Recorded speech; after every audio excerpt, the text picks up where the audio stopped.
Oh, hello. Good morning. I think we are live. All right.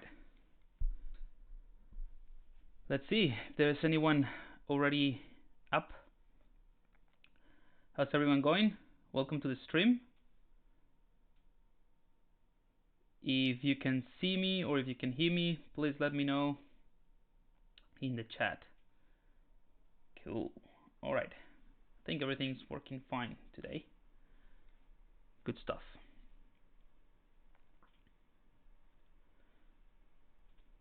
How's it going, Ludwig? Brecky, good to have you here. Excellent. Hey, Javier. How you guys going?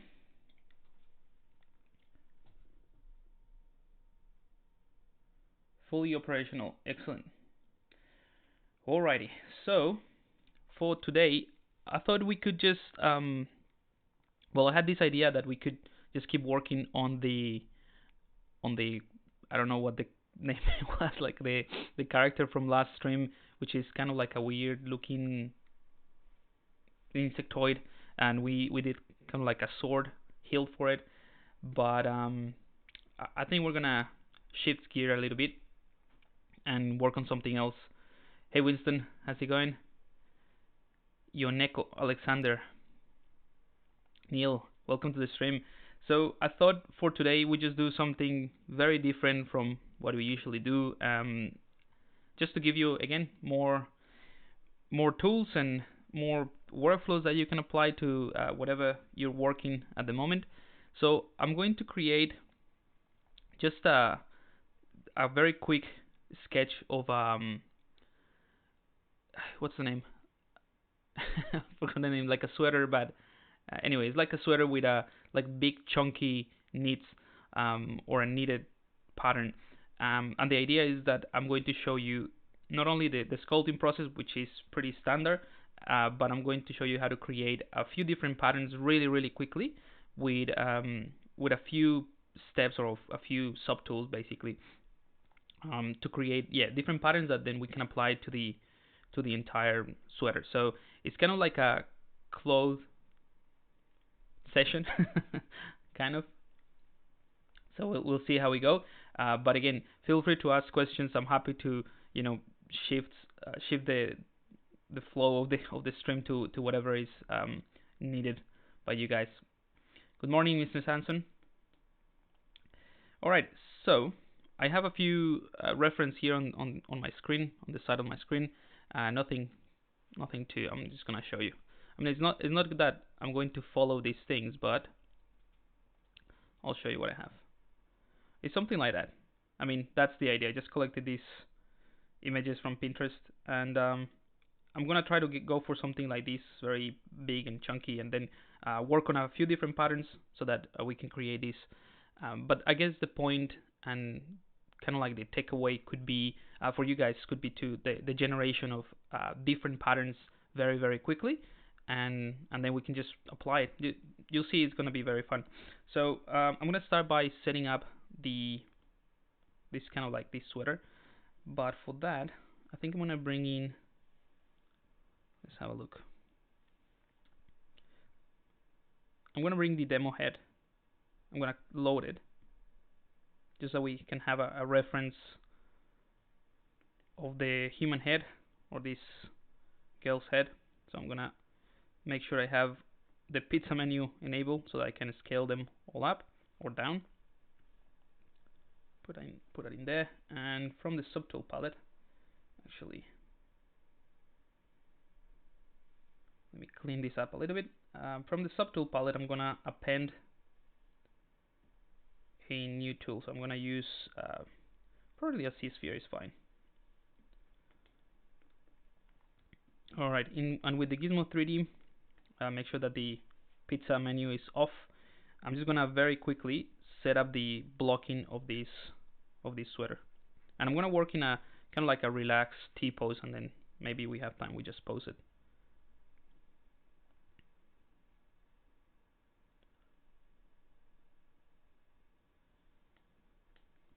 So this is just this is nothing too complicated. This is just basically blocking the entire body. What's going on?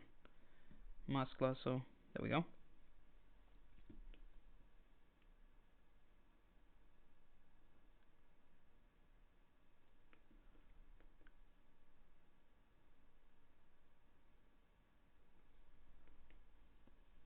Alright, that's a very basic blocking. I'm gonna turn this into a dynamesh object. Let's double check how much polygons do we actually have. I think this is a reasonable amount. I'm gonna smooth this area. And what I want to do probably at this point is maybe go into Sculptris Pro. So I'm gonna turn off perspective, and with the mask lasso selected, I'm just gonna mask an area here for the arms.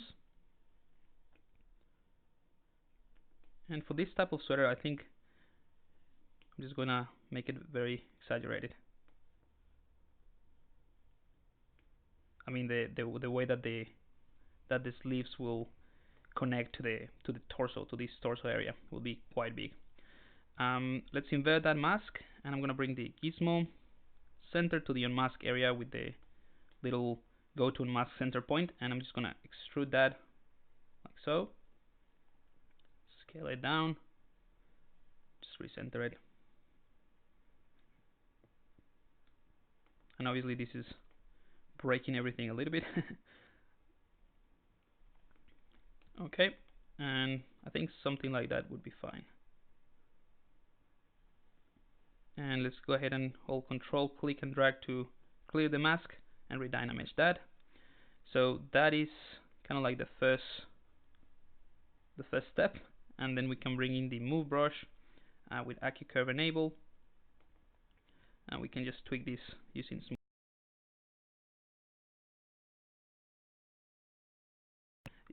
It only happens when I have something recording, like when I'm recording this screen, that the smooth brush tends to, just not work, or it works but it just makes it very slow. Actually, let me do something, because I don't want to have this sweater to be that long.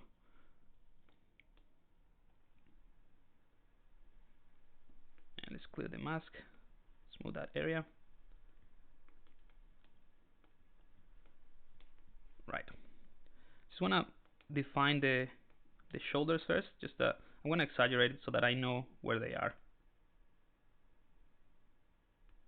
So I'm just going to create that little point in there, and that should give me an indication of what the shoulders are, and then I can work on the rest.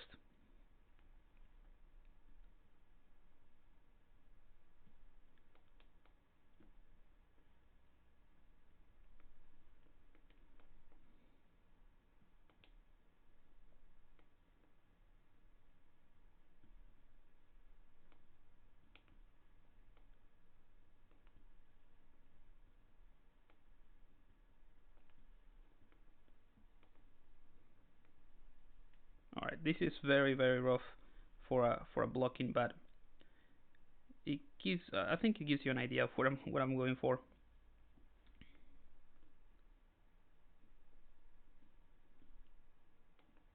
And this is kind of like there's nothing new here really. It's just move brush, smooth brush, and a bit of tweaking of the shapes. It's nothing, I guess, no technique to take away yet.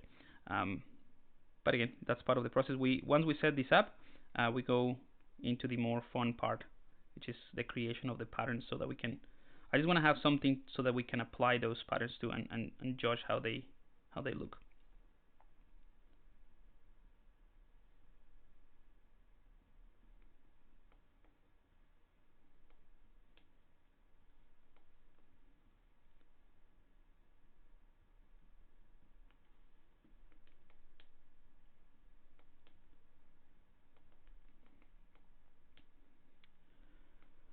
All right. Like I said, guys, if you have any questions so far or anything that you want to know, just let me know. I'm happy to chat about anything while I'm working, especially in this part that is kind of like repetitive.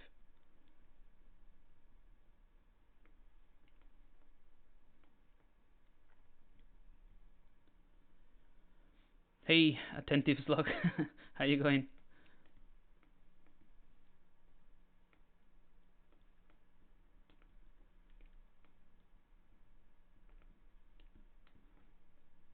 Alright, I think I'm gonna switch to the clay brush just to add a bit more volume, a bit faster. I want to keep this rather flat,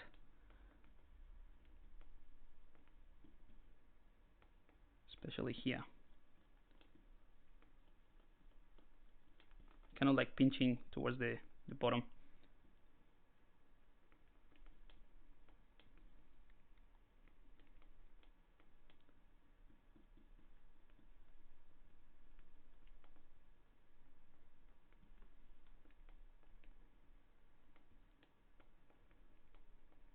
Alright, I'm going to push this in a little bit more. Maybe it was too exaggerated. And let's work on the neck, although I think we can just leave it pretty simple, just an indication of what the neck would be.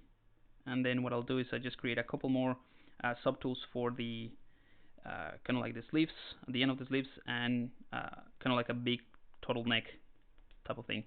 So maybe let's do the neck with a different subtool. So I'm gonna append a cylinder. That's probably a good option here. Scale it down, put it in place.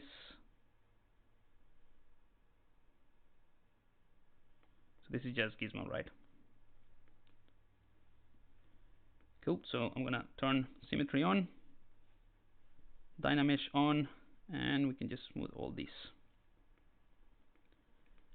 And with the move brush, we just adjust the shape so we can make it, you know, conform to the sweater.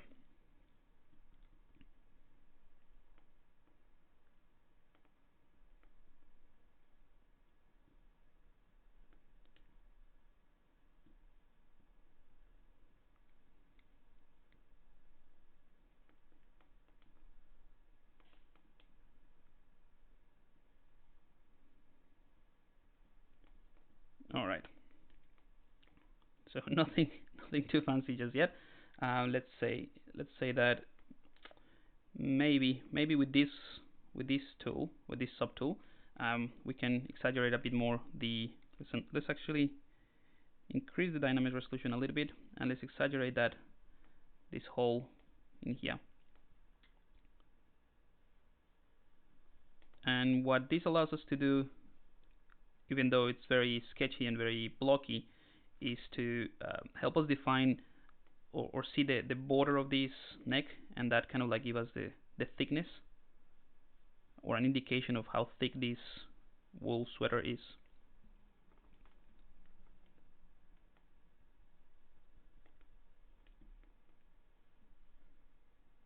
Something like that.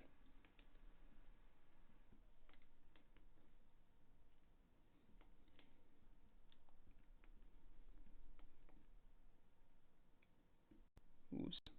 Again, using the smooth brush like creates a big lag for some reason. It's very odd.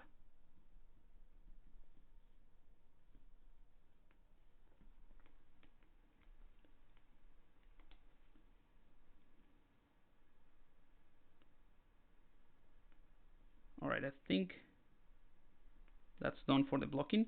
The other subtools, I'm just going to, you know what, let's just do them. Let's do them right now.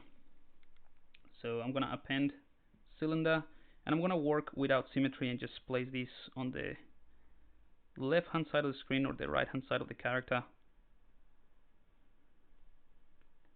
and then I'll just use the good old mirror and weld operation.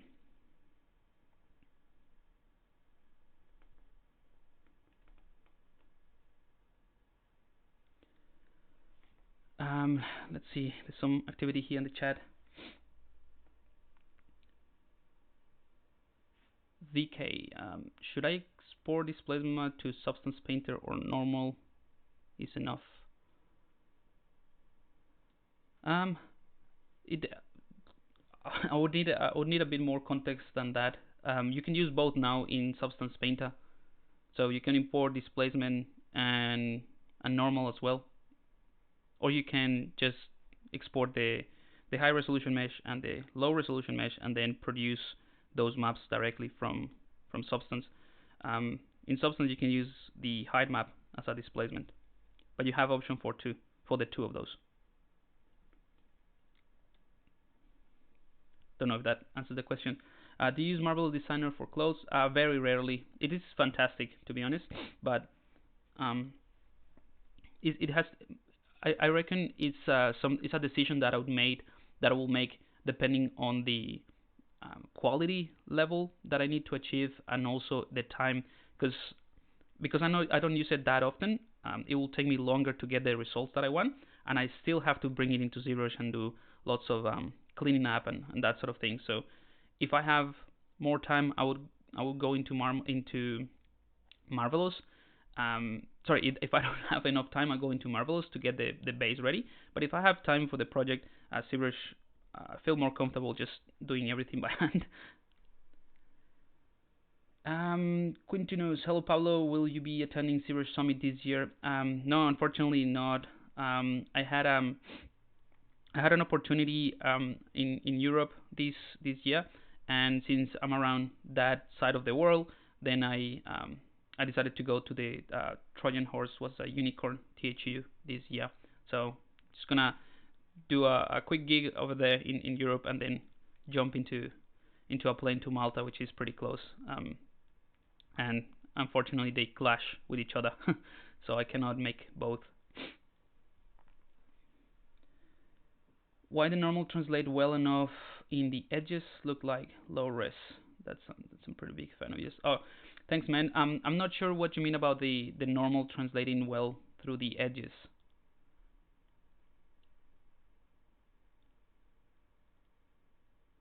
Brecky, yeah, the stream lags when I use the. Yeah, it's very strange. I don't know why that is. We'll have to look into it. Anyway, let me just turn this into a Dynamesh object. I'm just gonna perform like the smooth brush very softly, so that we don't run into too much lag. I'm just gonna use the move brush just to flatten a few things. Not a perfect tube, right?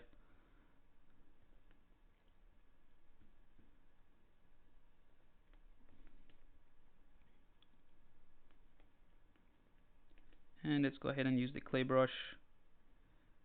Push this in, holding Alt, and this is again just to give us that, maybe increase the resolution a bit more, to give us that feeling of the thickness of this area. Alright, I don't want to spend too much time on the actual sculpting, so it's not gonna look great, or the posing actually, but now she has it's not that long. I think I haven't measured, but I think she has a bit longer arms. That should be alright. Yeah, it should be good. Yeah, because I want to focus more on the pattern creation and show you how to create patterns and seamless pattern in ZBrush. So I'm gonna click mirror and weld. So now we have these in both sides. I'm gonna go back to the actual main piece, and just with the move brush,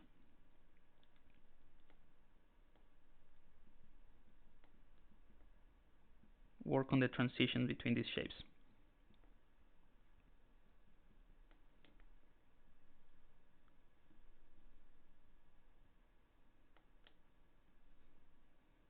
Just gonna exaggerate this quite a bit, and it's gonna even be even more exaggerated once I do the posing and the retopology, which is just gonna be zero measure really. So it's a quick process now.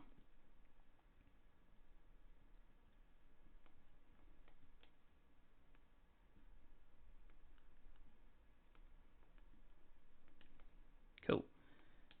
All right, so I reckon we can do a retopology separately, so we don't have to, merge everything and and retopologize everything. I think we can get away with just working with separate pieces for now. Again, the focus would be the actual pattern. I'm just gonna use the inflate brush here a little bit to give this a bit more of a. I feel like at this point it doesn't have too much weight, so just gonna exaggerate what this turtleneck thingy is going to kind of like fold. And I'm still in symmetry, so it looks a little bit dead, but it's alright. We'll see how we go. Alright, so now let's go ahead and do a quick pass. I'm going to do a quick save as well. I'm going to do a quick pass, just running a ZBrush in this thing. Although we can actually do a bit more sculpting, I guess, and set up some main folds. Yeah, maybe let's do that. So I'm going to select the main piece. I'm going to turn off symmetry now, and I'm just going to go to the clay brush. So here in the clay brush, I'm just going to establish some of the kind of like the main folds.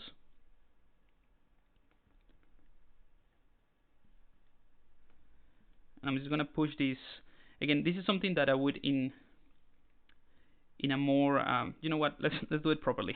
So I was just going to do this and then do the posing, but in a proper workflow, what I would do is setting it up as at this stage.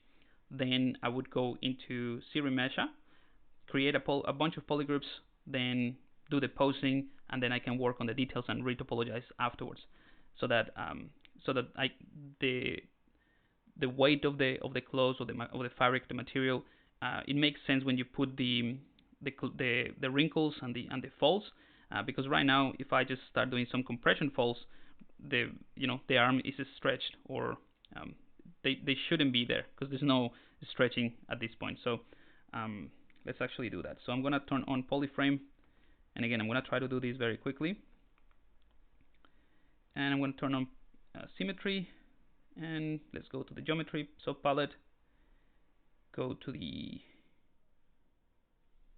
ZBrush, here we go, and I'm gonna leave adaptive on. I'm going to turn half on as well, and I'm going to use the ZBrush without legacy. So I'm going to click ZBrush, see what that gives us.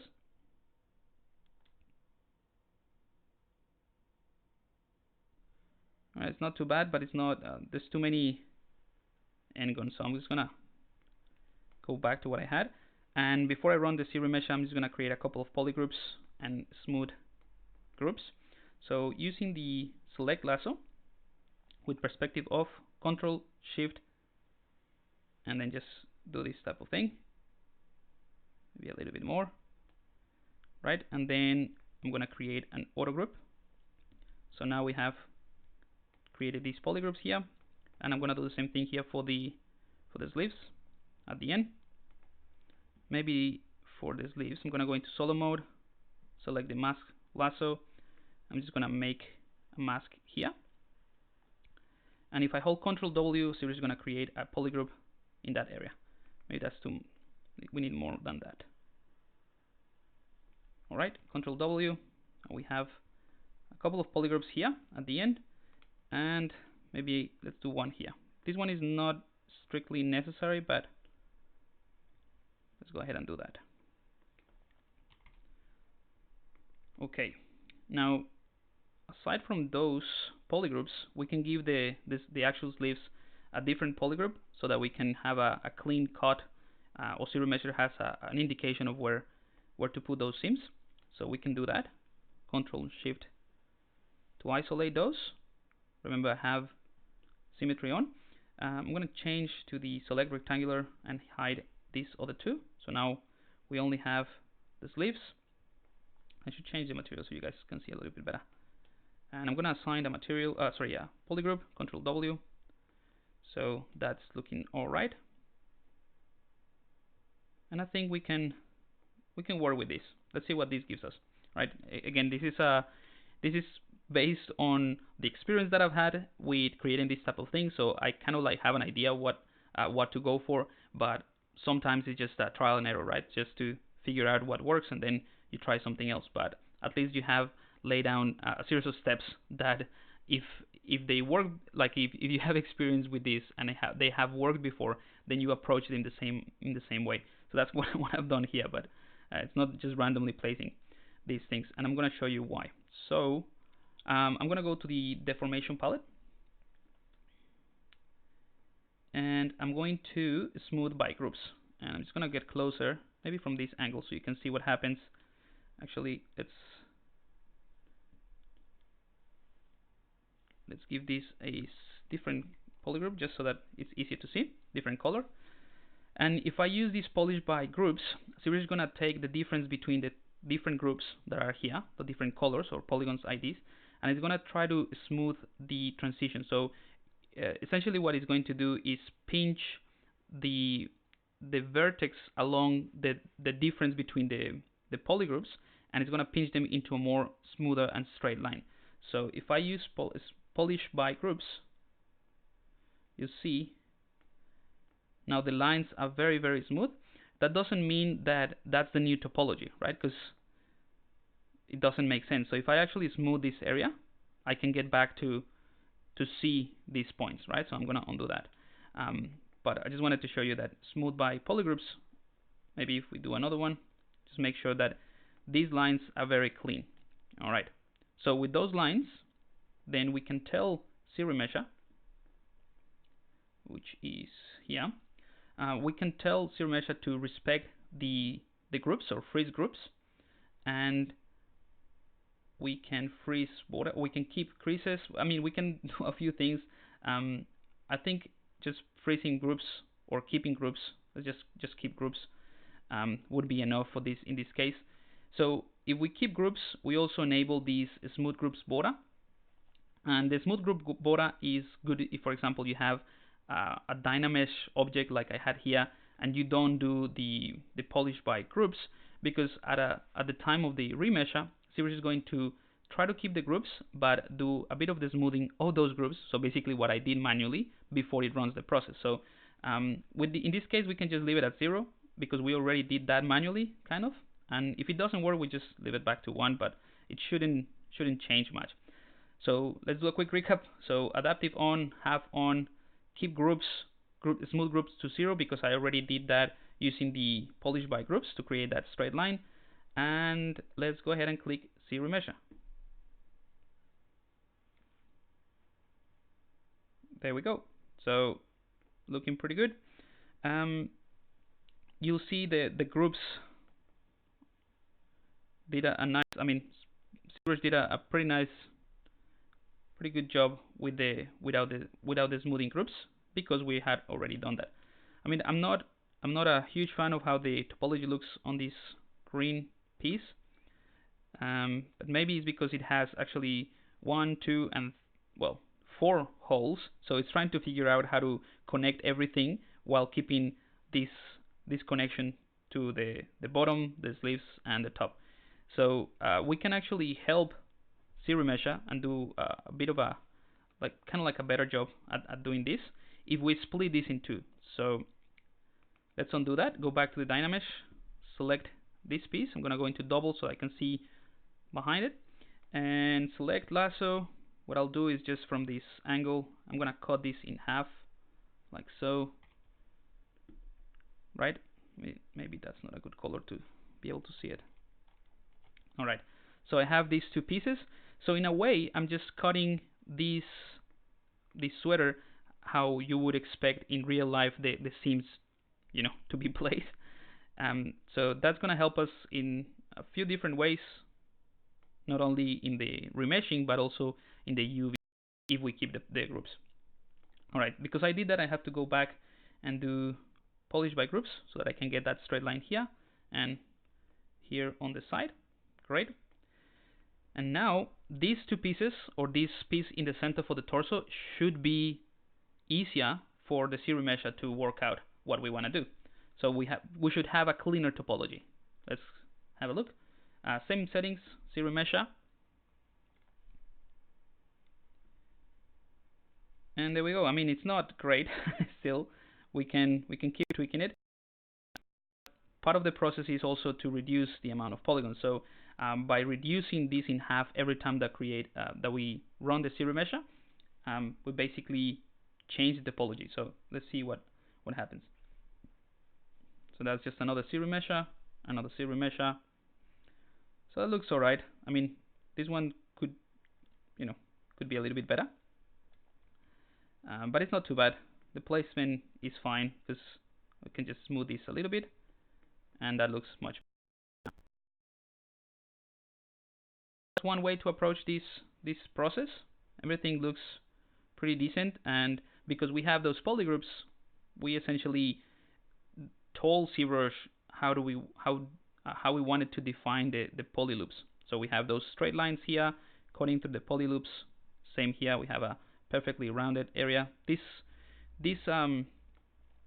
topology can easily be fixed if we just remove this polygroup and use something like the ZBrush to create a perfectly concentric like start here, or merge everything to a single point.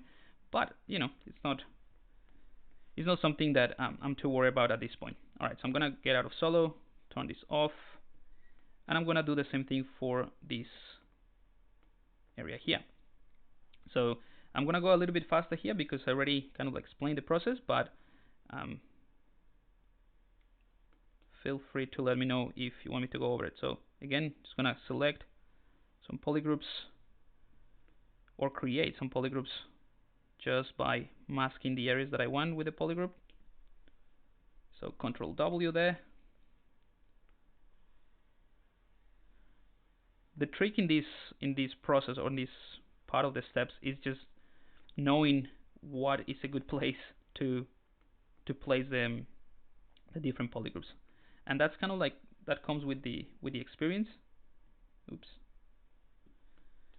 So you might have to, I mean, you can follow certain things and certain ideas, but at the end it's more trial and error. You try something and it doesn't give you the result you want, so you try something else.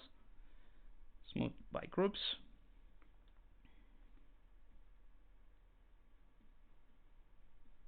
Okay, and let's go ahead and do ZBrush, same settings as we had.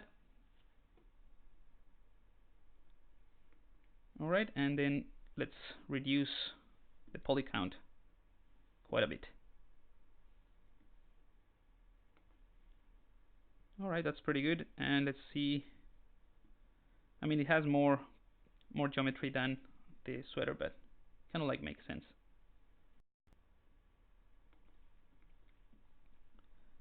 Cool. Alright, and for the sleeves, I'm gonna do the same thing. In fact, I'm just going to go into solo. I'm going to delete hidden, right? And I'm gonna do the process just in this sleeve, and then I'll mirror it again.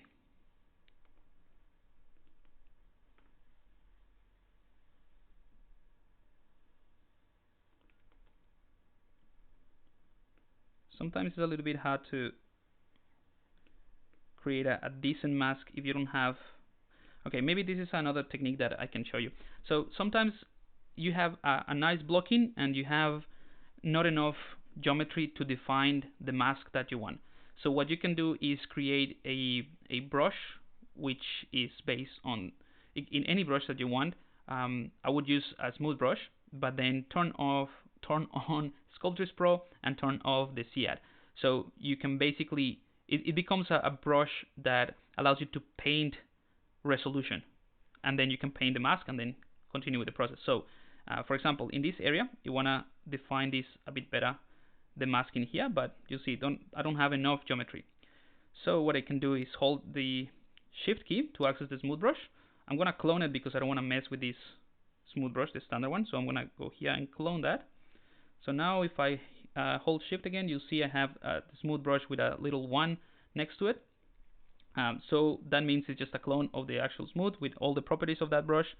I'm going to go ahead and enable Sculptris Pro just in the smooth brush. So holding shift, click on that. I mean, it's enabled for every brush, but let's say if I move to the move brush, the move brush is going to be disabled, but if I hold shift, it still is there. Right. So with that brush, I don't want to change the volumes that I have already set in my blocking. So I'm going to hold Shift to access the smooth brush again. In my UI, if you're using the standard UI, you should have it here at the top. But in my UI, I'll access the C intensity from the right click here. So again, I'm still holding Shift to access the smooth brush. I'm going to change that the C intensity to 0. And now this is a brush that I can use that lives in the Shift key and that I can use to add or remove geometry without changing the amount of polygons.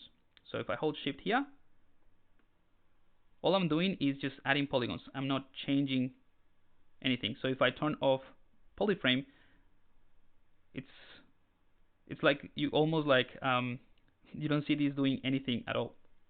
But all we're doing is adding geometry. And if you want to add even more geometry, we can reduce the brush size. That's all we have to do. Let's say around that border. Cool. So that's pretty much it. I'm happy with that. Let's just switch back to the standard brush, to the standard smooth brush. Okay, and I'm just gonna show you the difference of using that brush that we just made into this resolution brush compared to the smooth brush. So if I hold smooth brush, you'll see that the volume changes quite a bit. Just don't do that. So that's the idea. All right, so holding Control. Now, actually, I'm going to turn off polyframe. Now we have more geometry, so that we can define this masking a bit better.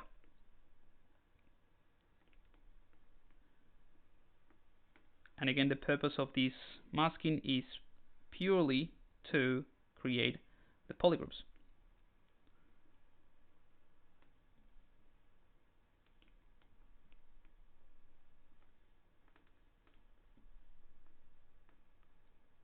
So although I'm using these techniques for this sweater, which might not be something that you guys are interested in if you're creating creatures and that sort of thing, it's a technique that can be applied to many things.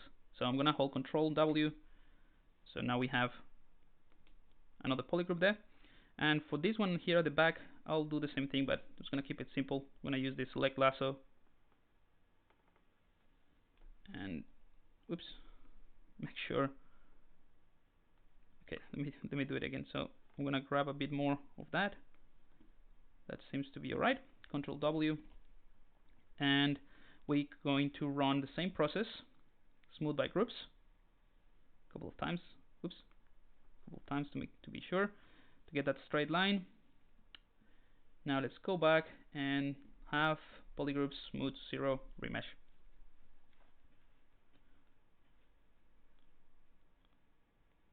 Usually ZBrush struggles if you have a polygroup that has too many holes, so if it has to figure out holes around or geometry flow or topology around too many holes and trying to connect them. But if you open these two like this, like a simple cylinder, it's going to be pretty clear, pretty decent topology, the result. Whereas if I were to only do one polygroup on one side and leave the other one closed, it might not be as good. So let's do this a couple more times.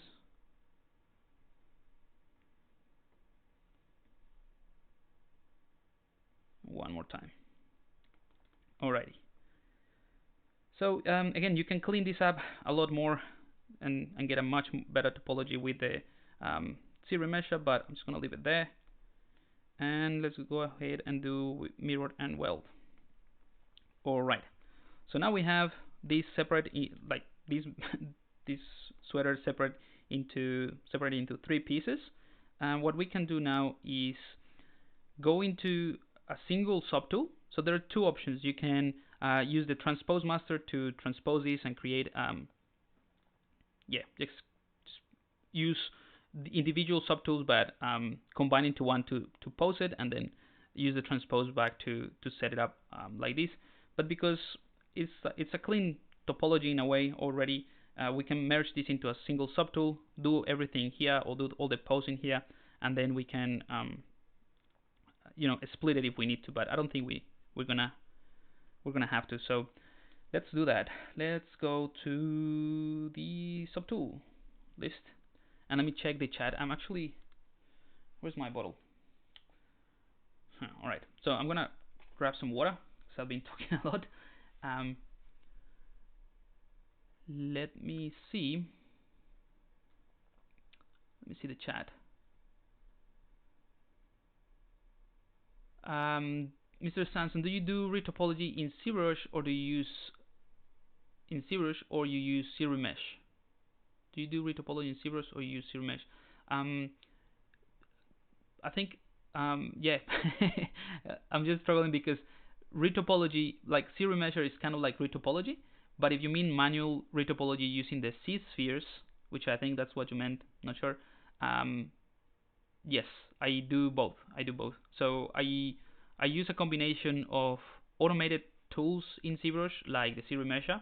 I use manual retopology with the C spheres, and I also use the ZBrush, the C modeler to tweak the automated tools and a bunch of different. I basically use 3 different type of remeshing and 3 types of retopology, which are manual, semi-manual, and fully automated.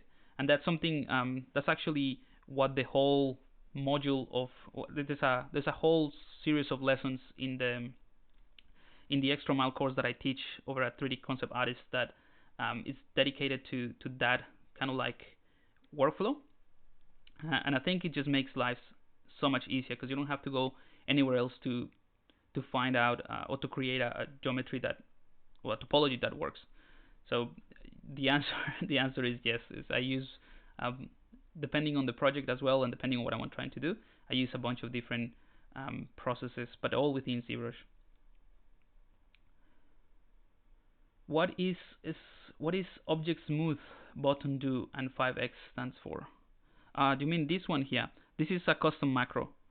So those smooth object and x5 is just a macro that I created. It's very easy, very simple to recreate if you want it. Is basically taking the smooth and polish deformers here. So I use polish and relax and the smooth slider here to smooth an object. So depending on if I have too much geometry at some point, if I run this smooth process, it's not going to be very obvious. So I just run a macro to record the process and then use smooth, polish, relax, that sort of thing to really smooth the object.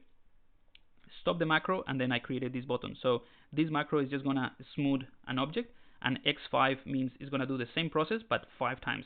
So it's going to smooth the object quite a bit. If I do it in this, just to show you, if I do it in this object, it's going to be very obvious because I have I have just a bit of geometry. I created these two for objects that have a lot of resolution. So if I click smooth object, you'll see just smooth it a little bit. I'm going to undo that. If I do x5, it's just going to smooth it like that and simplify it. But I have to go back now 5 times or more. There we go.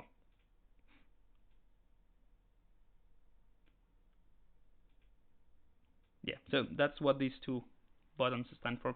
They're just very simple macros, but just makes my life easier if I just click once in these ones instead of doing all of these sliders manually. Pablo, the audio is gone.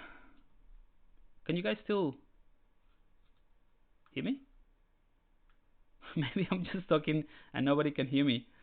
I don't know if the audio is gone or if it's just for you, Mitzrim Lopez. Let me know.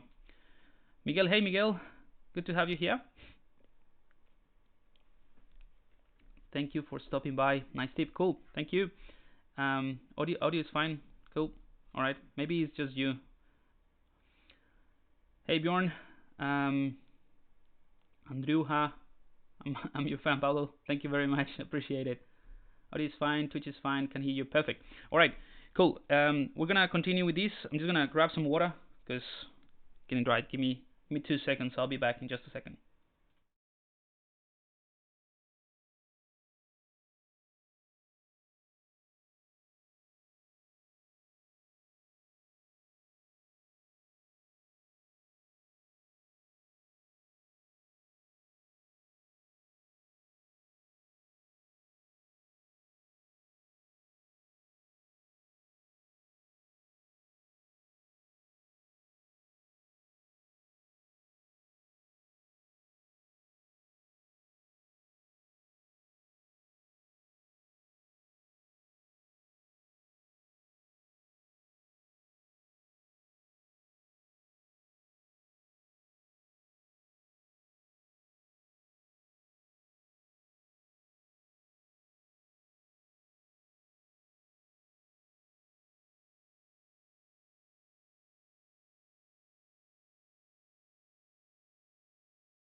Alright, I'm back.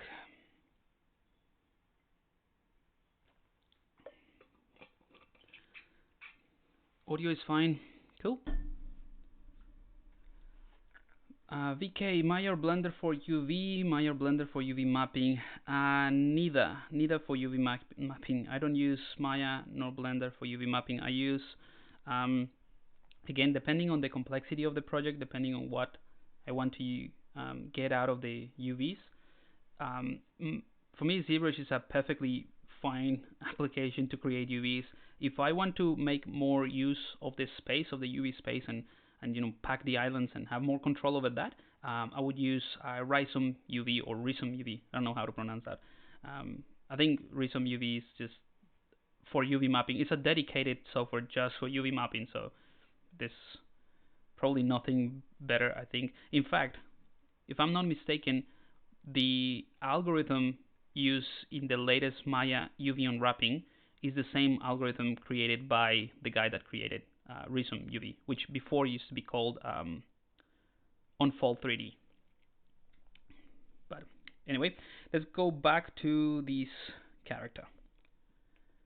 I'm just gonna tweak some of these, some of the placement of these polygons just a tiny bit.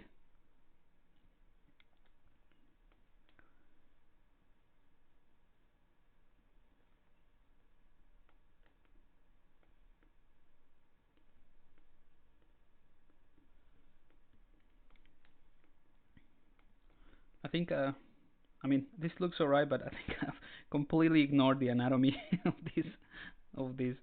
So we'll just go with this.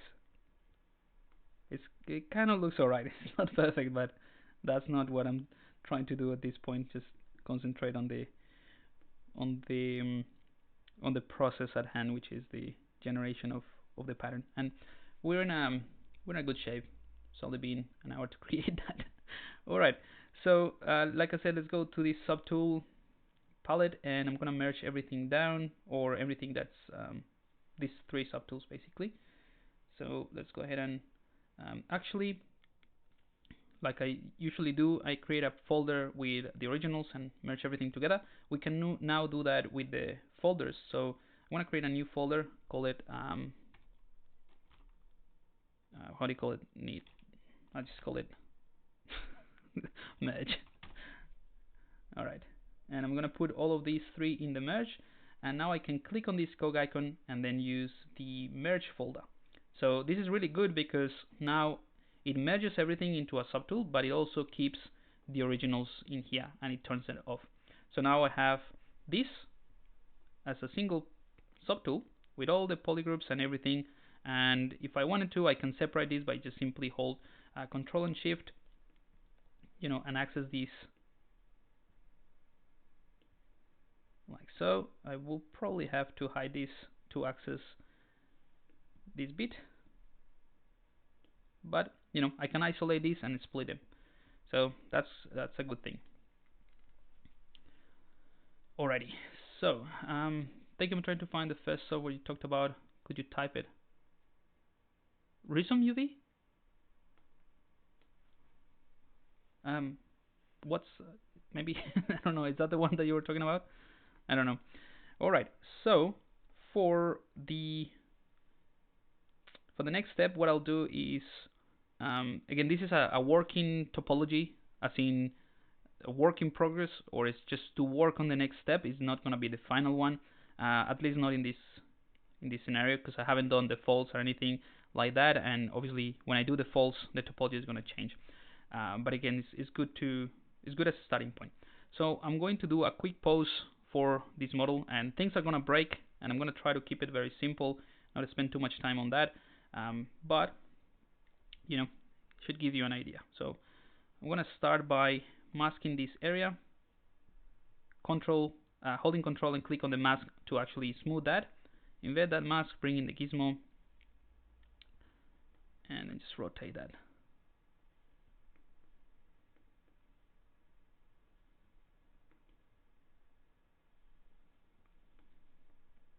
Yeah, definitely we'll have to work on the anatomy.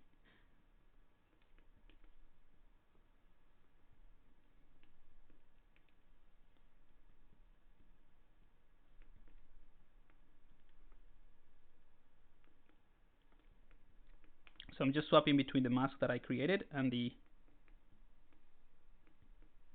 and the inverse of that mask, just to tweak this.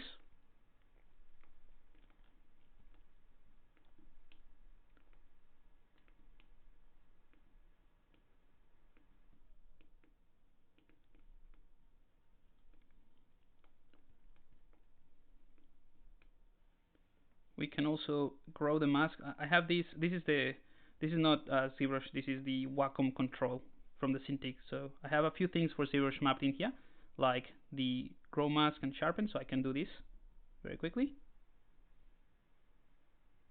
or shrink and blur.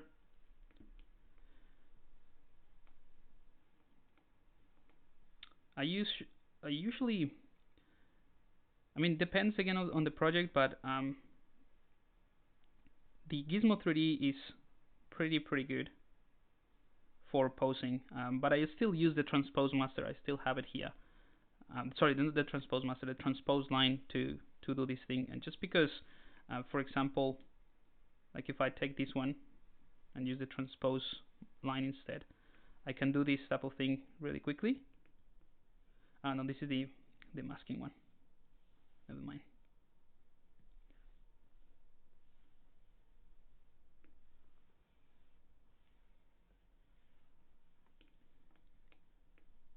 For some reason this one is not working the way it's supposed to be. Oh, because I have the mask one selected. That's not the one I need. Just need the transpose one. There we go.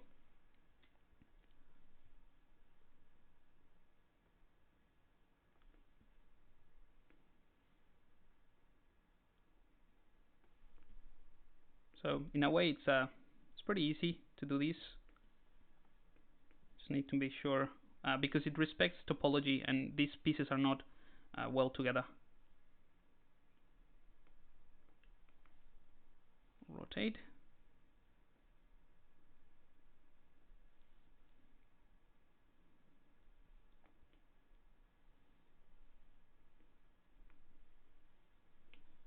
I'm gonna switch back to the transpose. Sorry, to the Gizmo 3D.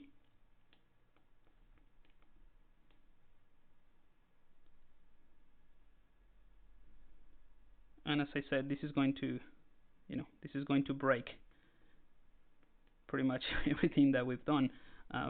But again, it's all part of the process, and we're gonna fix it soon.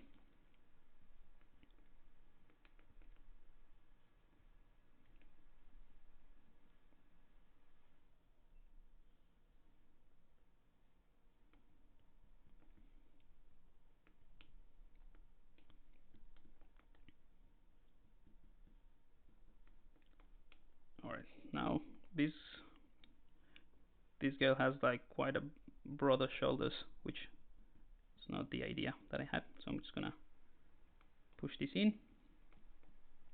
So just a quick pose. Again, things are broken in certain areas, obviously,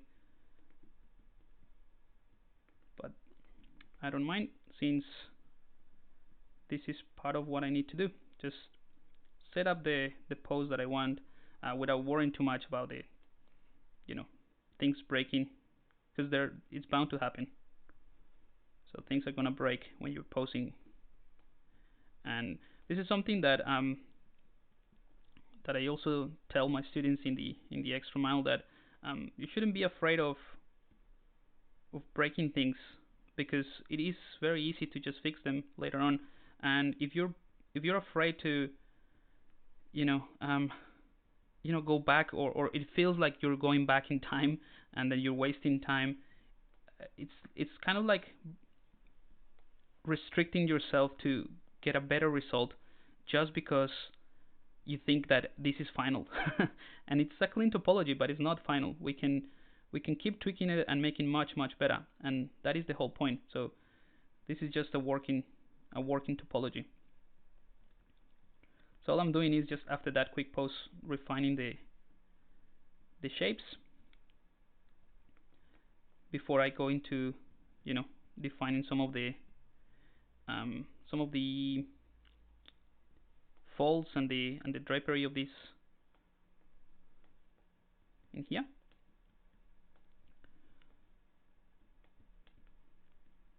So again, what I was saying is just that if if you're happy with the topology, don't be afraid of saying, you know what, this is it.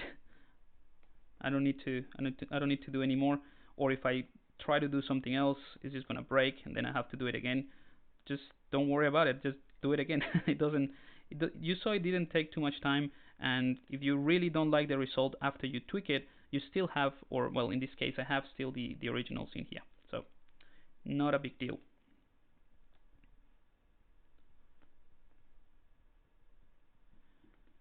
Probably adding some hands would be a good idea, but I'll do that later if we have time. Probably we won't have time, but we have almost the entire second half of this stream to dedicate to the next process, which is creating the pattern, and that's really what I wanted to show you guys. So you can see that like just breaking the symmetry as well just really helps.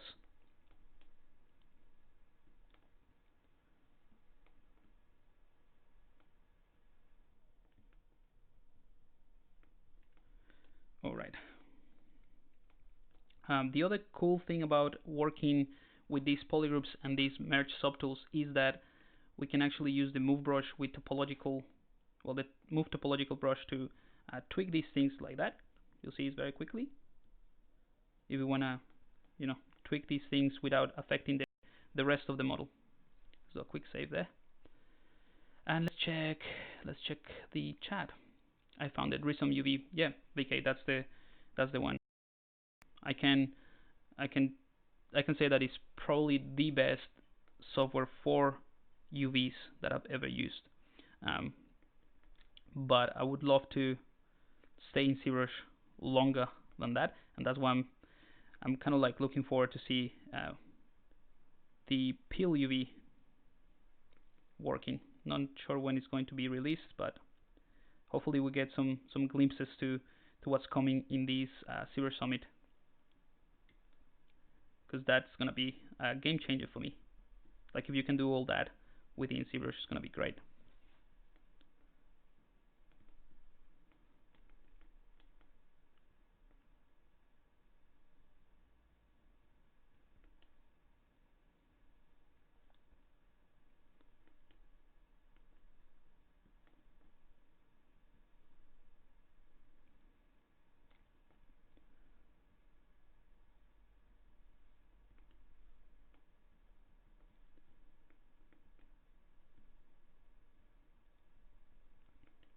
Alrighty.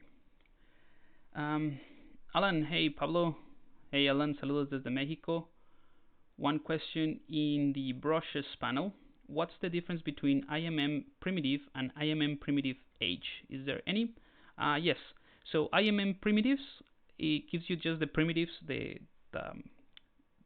primitive meshes like a cylinder, a cube, and things like that. The IMM primitives H is the same thing. You get the same thing, the same objects, but they are hollow. So let me show you really quickly, so I don't have subdivisions. So you have IMM primitives, right? And I don't have, what's going on? I don't have my IMM viewer. What's going on? That's weird. Anyway, so let's say if I take this cylinder, right, in the IMM primitive, and I set it here, and then I change to IMM primitives H. The H stands for hollow, I think. And I select the same thing. So these are the same meshes. And I click and drag, right? Clear the mask, and you'll see the one with the H is hollow, so you can get this hollow mesh, whereas the one without the hollow is close. That's the main difference between those two, the two brushes. Hopefully that answers your question. Hey Bearwolf, looking forward to that for sure. Peel UV, yeah, must be. It's gonna be great, I think. ZBrush fanboy spotted. Kappa, what's the heat of the focal length you use for perspective? I'm not sure what you mean. What is the heat of the focal length you use for perspective? Not sure what that means. Mustache, Mustache 07. E aí, Pablo, tudo bem? Tudo bem, obrigado. Muito, muito bem.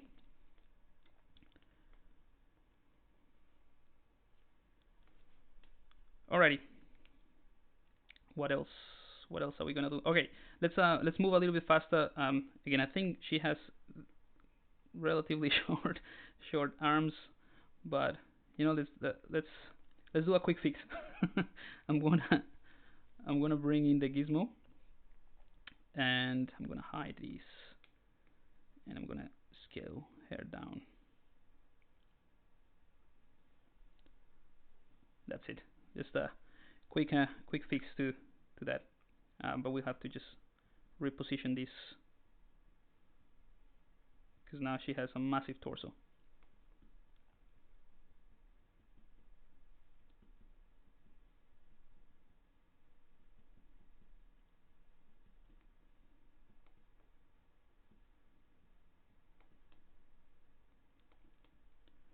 Anyway, I shouldn't be worrying too much about this.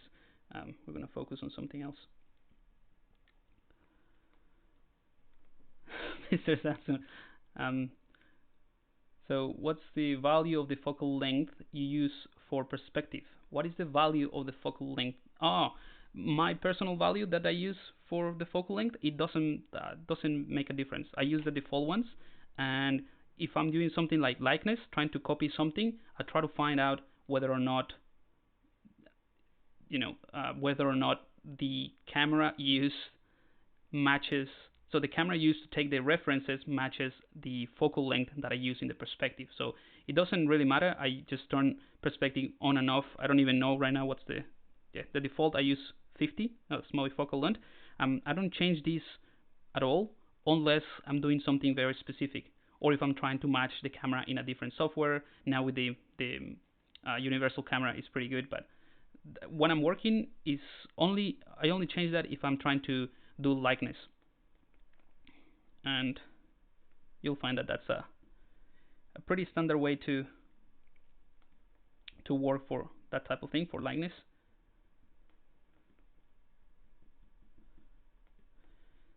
Let's go ahead and move on into some folds before this step becomes like the entire stream, and then we don't have a chance to do the other ones. Hi, I just asked in Portuguese because I wanted to hear you speaking. Your Portuguese is actually pretty good. Thank you very much. It's actually not that good, but I lived with a few Brazilians for a while here when I first moved to Australia, and it's just such a fun language.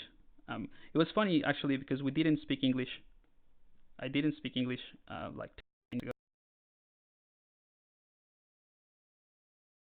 We were living together and we had to communicate in some way, so we ended up speaking this Portuguese and Spanish. So it was quite fun, and yeah, it's funny because some of them, they were from different areas, from different regions of Brazil, and they all had different accents. So I end up like picking up words, but the way that, words from someone that was from Rio de Janeiro or someone from Sao Paulo. So another friend was from Minas Gerais, and they all have like very different accents, I think. So the way that I used to speak was just a combination of accents, just picking up words from the different regions. Just pretty fun. Right, I think I'm done. I'm going to duplicate that, so just to save it as one of the originals into the merge folder, and I'm going to take this one and I'm going to start working on some more obvious folds. So I'm going to go into solo, turn polyframe off, so that this is a little psychological trick. If you already have something that works nicely here and you're working with polyframe on, it's going to be harder for you to destroy it if you can see the nice topology. So if I turn it on, that at least works for me. If I turn it off, I see like, all right, this is just a mesh. Let's continue working. So what I want to do is maybe subdivide it maybe a couple more times. Let's try to work with subdivision and see if we can keep the geometry. And let's go ahead and do some blocking of the folds and the wrinkles. So I'm going to use the damp standard brush to create some kind of like compression folds in here.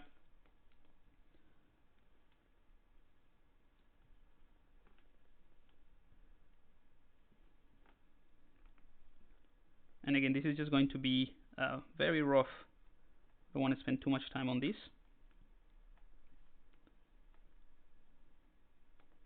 And because we have polygroups, it's going to be very easy to just isolate parts like this, right?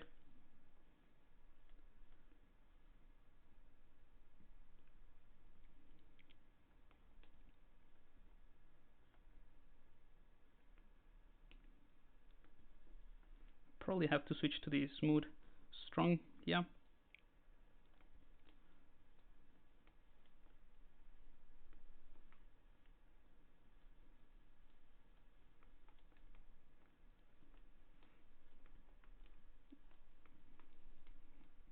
Again, I'm not gonna spend too much time on this. I just wanna block in some areas and then figure out the rest after.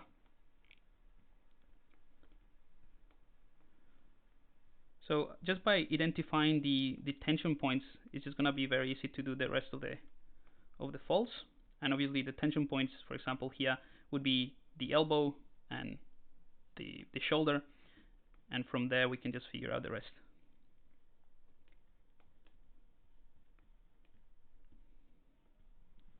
It's going to be a bit of compression here.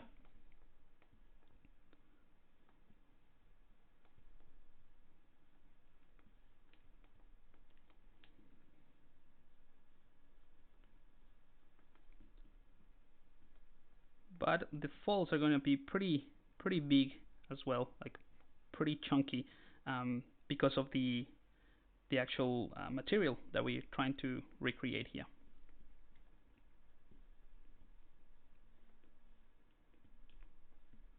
So this is just marking things with the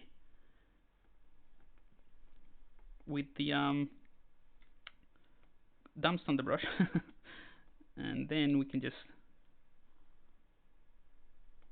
exaggerate things a little bit more. Alright, so I'm going to bring one of my custom brushes just so that we can work faster. Again, I want to have enough time to show you the pattern stuff, so I might not clear the or finish up the entire setup here. So I'm gonna use, first of all, I'm gonna open up the, which one is it? And the X folds, and I'll show you in a second what that one is for. The control gravity, and I also need the magic fold soft. So the magic fold soft, and also just to make things quickly, this fold alpha. So this fold alpha, it really helps to when you create like big chunks of compression folds like this. So I might just use it like that.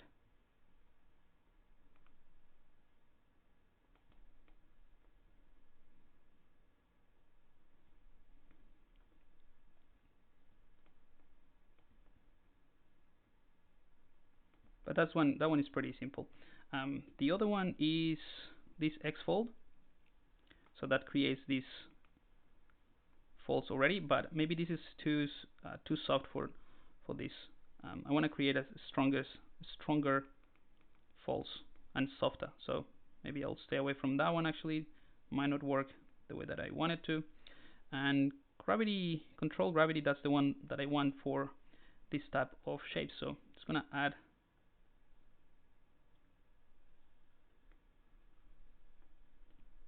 folds like this. Just isolate that.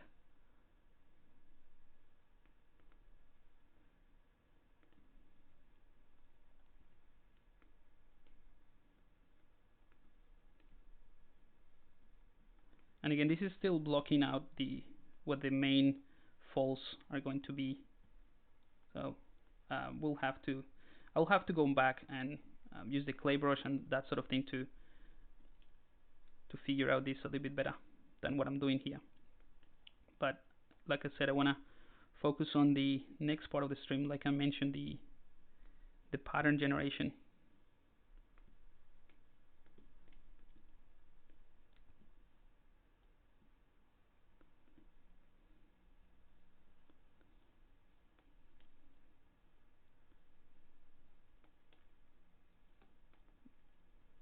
Because this is a very repetitive action, and I need to move the model from different angles just to see it from different angles, smooth things.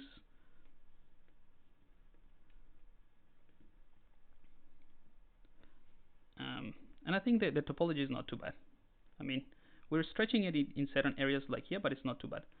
The other brush that I use is the Magic Fall Soft. This one is pretty cool because you can go over the same area. It's not going to destroy the topology as much. So I like to use this one to create this kind of like, so to accentuate this, you can go up and down, and it creates this nice sort of, yeah, bulging area. Especially good for the compression falls in here.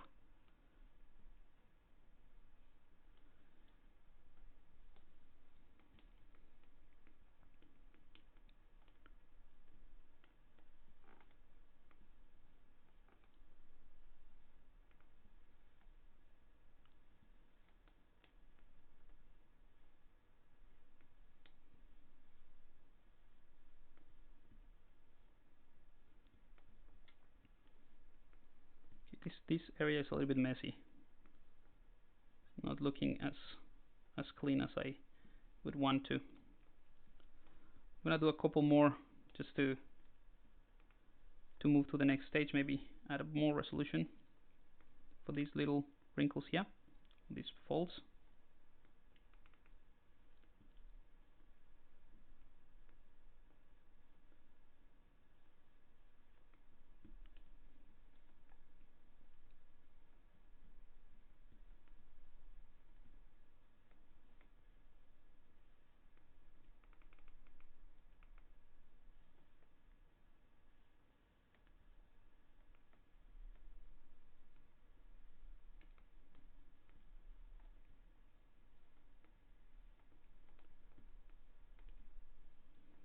Alright, and I think I'm gonna have to actually smooth things quite a bit, because I mean, you shouldn't get that many folds in this type of fabric. It's a very heavy, or that many small wrinkles at least. It's a very, what I want to go for is a very heavy material, so that will probably simplify things. I'm gonna go and bring in the standard brush, just add more volume to these big wrinkles that I wanna kind of like make kind of like the featured wrinkles.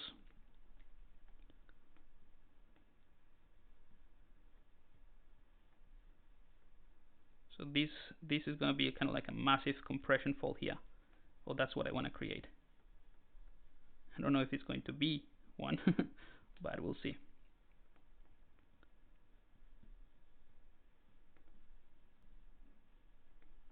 So this is just a standard brush, nothing else, just going over the areas of the wrinkles or the folds that I have already established. That's why I mentioned that I also go, or like to go with the clay brush or the clay builder brush to add more volumes or refine the volumes. But what I did with the damp standard brush was pretty simple, to just mark certain areas. Let's go with the clay brush and you'll see what I mean. So the clay brush, it sort of overrides some of the things that we did, but it creates a nice, it lets you create like a sharper border between the folds. It might not be necessarily what I want for this type of material, but if you're doing kind of like leather, for example, that's probably the best option to create leather using the clay brush, because it creates, I mean, you can pull, basically you can add the normal effect and then push with Alt and creates these very sharp edges, but that's again not necessarily what I want. So I'm going to go back to the damp standard brush. I'm going to exaggerate this lines a bit.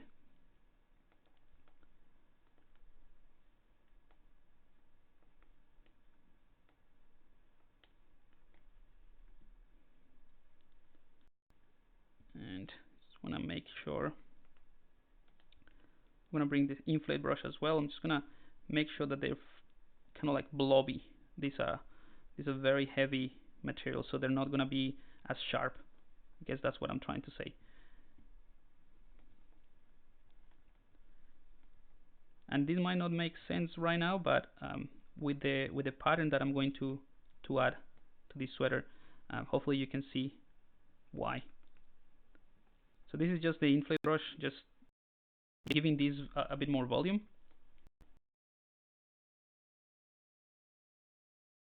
I'm gonna do a quick save just in case. Check the chat. Oh, I see now. That helps a lot. Thank you. No worries, Alan. Mr. Samson, yes it is. Thank you very much for your answer. No worries at all. Jim, hey Jim. I'm deaf, but you can follow along well enough. If this comes out on YouTube later on, the audio caption might be a big difference. Yeah, I've actually been thinking of doing that. Again, doing some captioning. But if you have a question, I'll try to do like. I guess you cannot hear me. Well, I'm an idiot. But yeah, maybe I'll write it down for Jim. Gonna head out. No worries, Brecky. Take it easy. I'll see you soon. I'll see you in the extra mile. Mr. Sanson, which philosophy do you follow, Pablo? Work hard or work smart? Definitely work smart, definitely. But no, it doesn't happen always. Everything that I do is so that I can work smarter, but I end up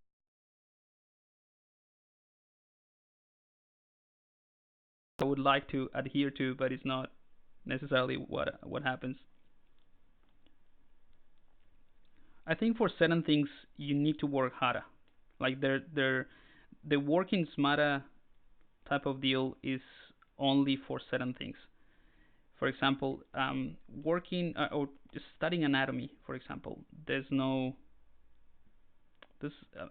certain things that you can make it smarter, but you need to spend the time, and it's just working harder, just practice, doing the work, and make sure that you have a point of reference so you can judge whether or not you're improving and that sort of thing. So it depends. I guess that's my answer. So philosophy of working harder or smarter, it depends on what you're doing.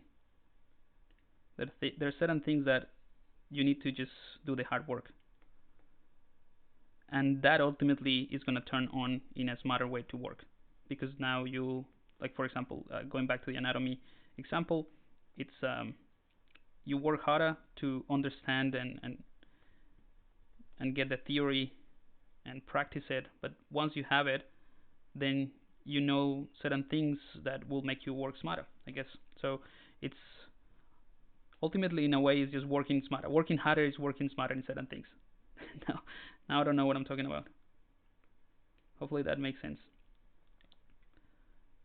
These slightly deeper questions become just a rant when I'm working. I think I have a clear thought in my head, and then because I'm working, I'm also thinking about how these folds should work and all that, and it becomes just something else.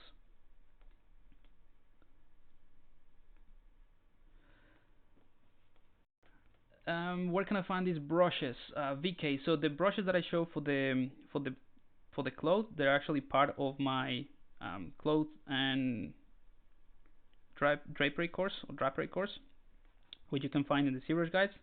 So if you go to the ZBrush guides, I'll show you later if you want. But if you go to the ZBrush guides and go to the tutorial section, it should be there.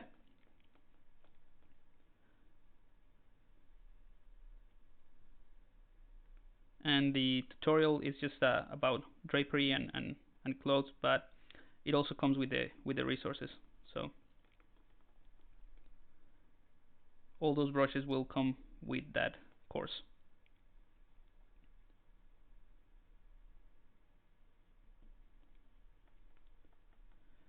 Alright, like I said, I didn't want to spend too much time in here, but it's one of those things, like if I see that something is not necessarily working, it's hard for me to move on. But time is it's time to move on. So I'm gonna do one more thing here.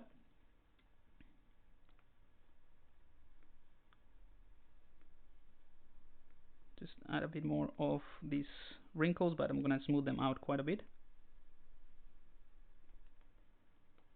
And I'm gonna use the inflate brush to inflate these, to put these parts of the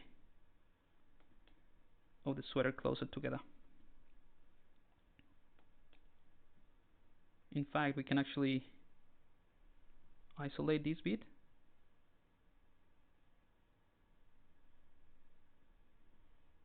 And I missed one. This one. Alright, I'm gonna mask this, bring everything back, invert the mask, and just gonna inflate this, and maybe with the standard brush just accentuate these lines here.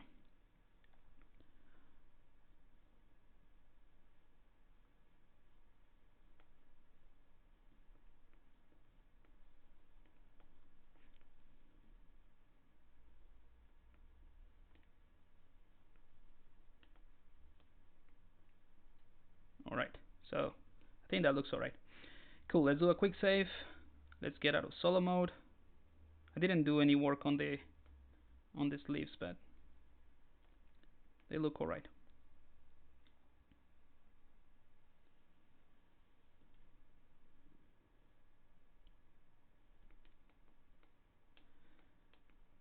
Cool, alright.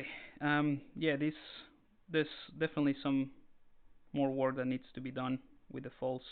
I want it to be way bigger than this, more fluffy, I guess.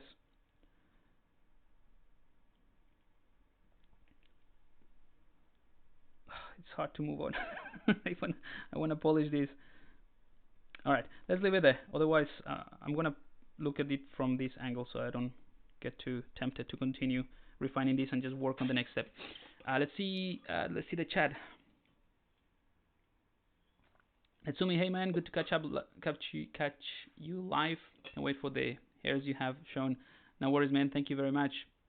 Natsumi is probably talking about the tutorial that is coming this week to the ZBrush guides, which is about using fiber mesh in ZBrush to create, well, as a starting point to bake some maps into a low-res mesh and create kind of like the hair cards for real-time, like games and that sort of thing, using ZBrush or fiber mesh. So that's going to be coming up soon.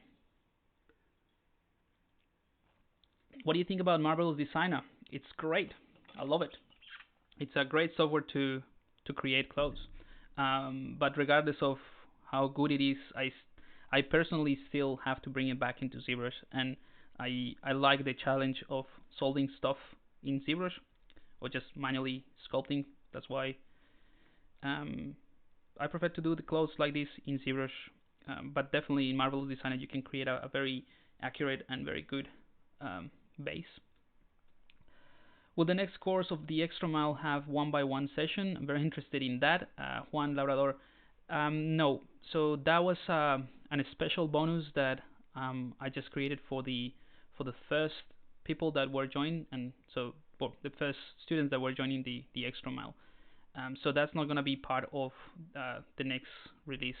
However, there is I'm working on an extra or a different bonus, and in the Extra Mile course we have we're going to start working on student challenges.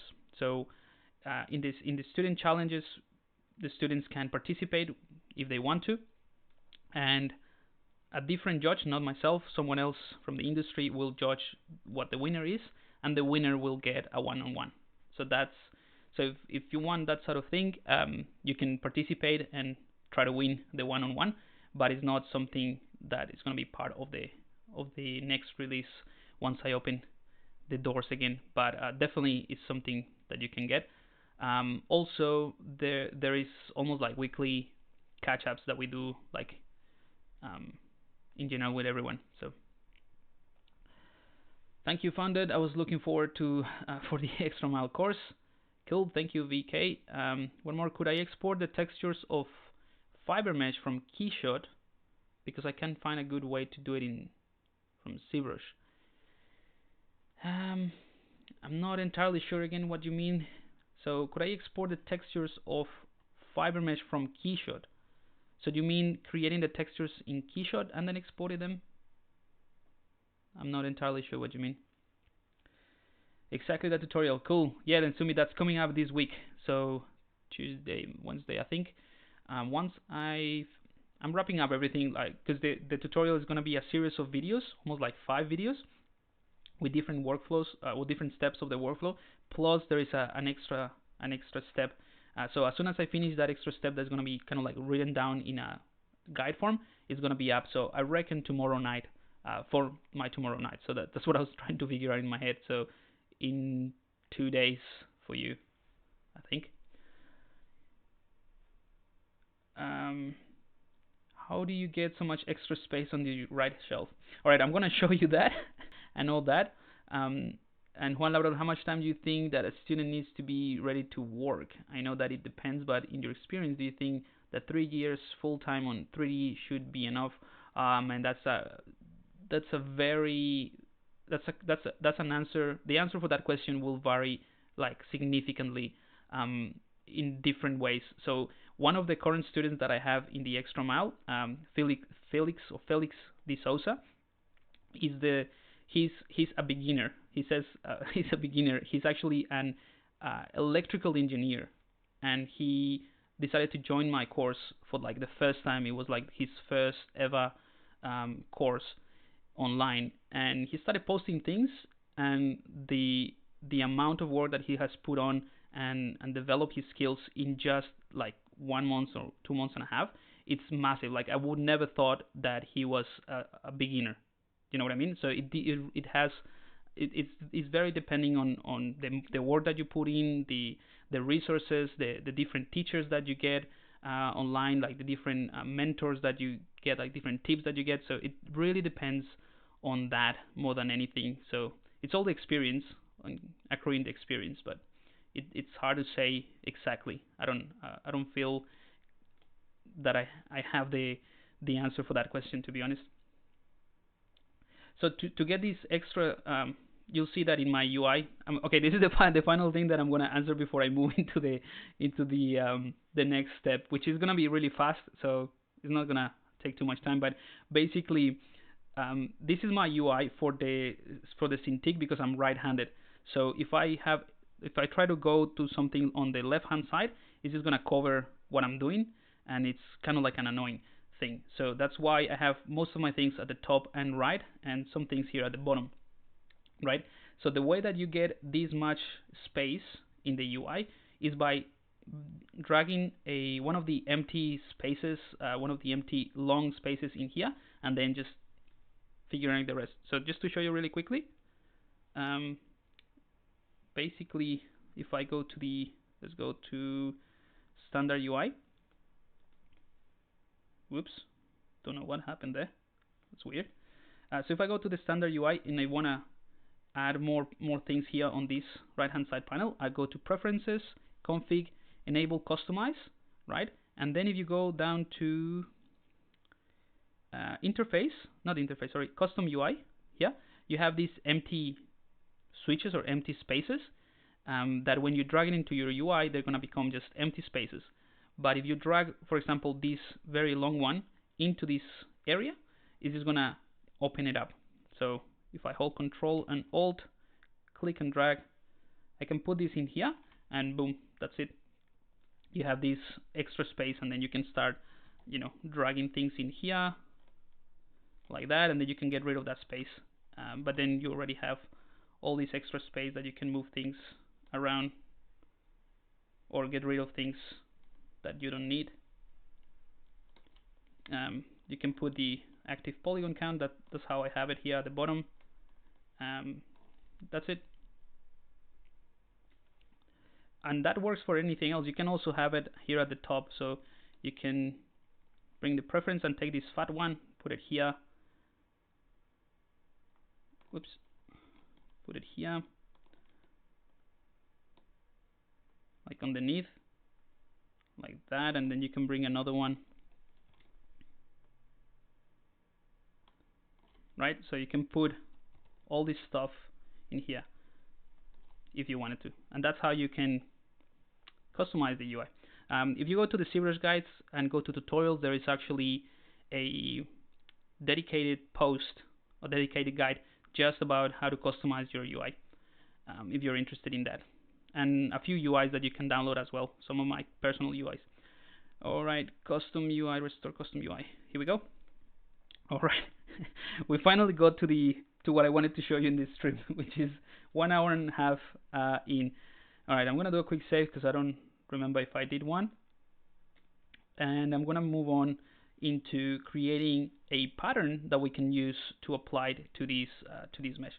So I want to create a bunch of different patterns just to show you how quickly it is and how easy it is to tweak those different patterns, and we'll move on.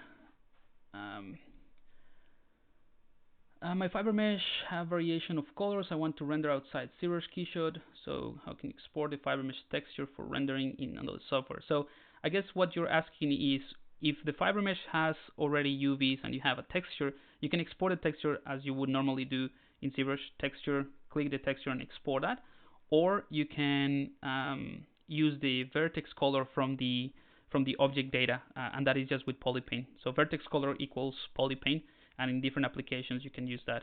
I think maybe that will be answered in the tutorial that is coming up to the ZBrush guides, because I go through that part as well. Being light games. Oh, holy flip! I never thought to do that. Cool. Glad you like that little trick. Thank you so much for answering. No worries at all.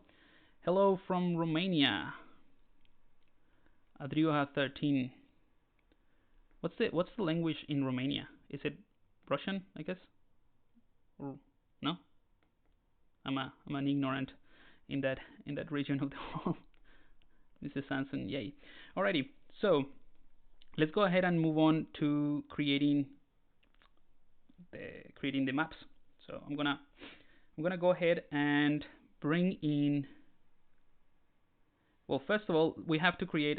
We'll do this in steps, right? So the first step is to create the mesh that we need to actually create a map. So I'm gonna select Ring 3D here, and this Ring 3D, you'll see, is gonna be very simple, but with a single mesh we can create a bunch of different maps.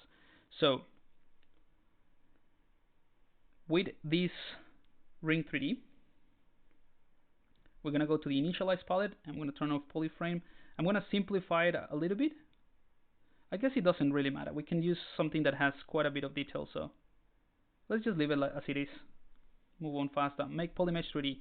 So now we have a ring. I'm going to turn floor just so I can see where it's pointing. And now with this mesh, we can create a bunch of little knots or little patterns, or the single instance of that pattern, and then we can use the technique that I'm going to show you to create an entire pattern. So I'm going to duplicate this so that I have the original here.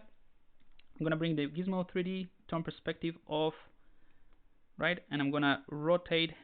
I'm not sure which pattern I'm going to go for, but I'm going to rotate this 45 degrees, holding shift, right? 45 degrees in the, in the Z axis. All right. So that looks all right. I'm going to also duplicate that, and then I'm going to rotate it 180 degrees. Right, so this is what I have right now.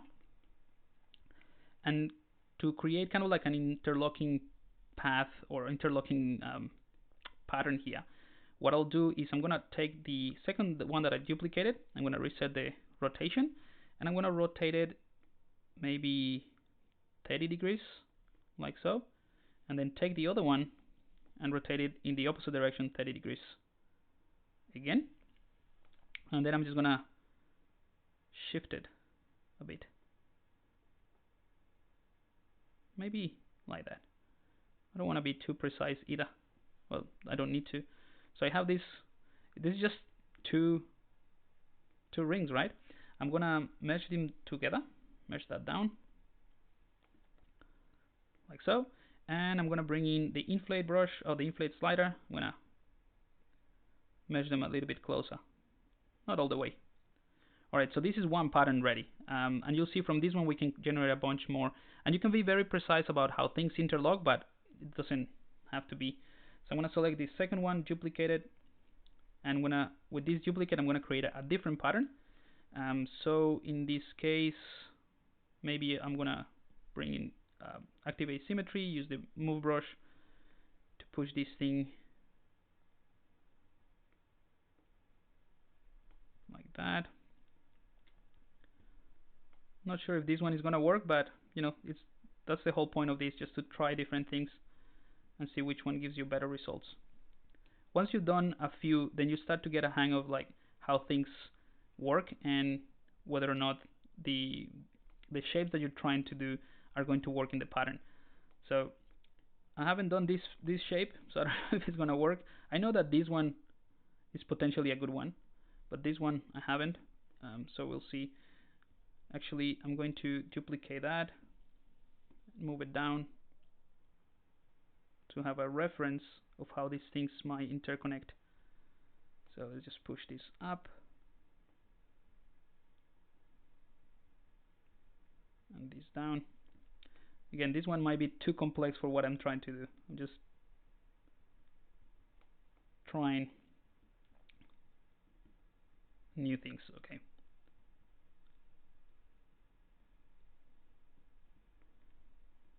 I'm going to delete the one on the top, duplicate this one again, and alright. I think this one might be too complicated for what I was trying to do, so I'm going to delete those, delete that one, and delete that one. I'm going to duplicate the original one again, and instead what I'll do is I'm going to bring in the Gizmo 3D and use the bent arc modifier.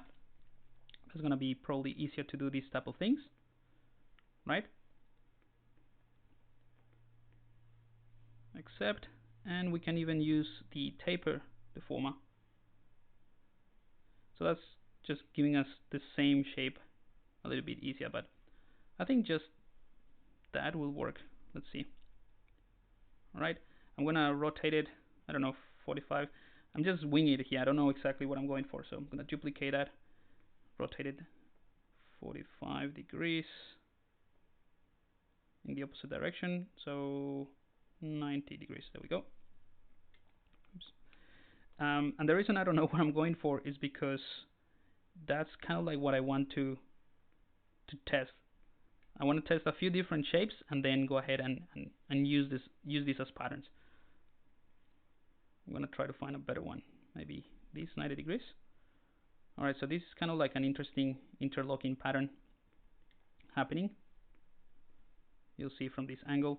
But again, what I want to stress, the point I want to stress with this process is that you can be very precise about the pattern that you want to create or the little interlocking knots, but you don't have to, because you can play around with shapes like this later on.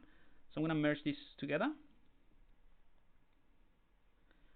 And this simple one, what I want to do maybe is just rotate it like that, and with the Gizmo 3D I'm going to use the bent arc again,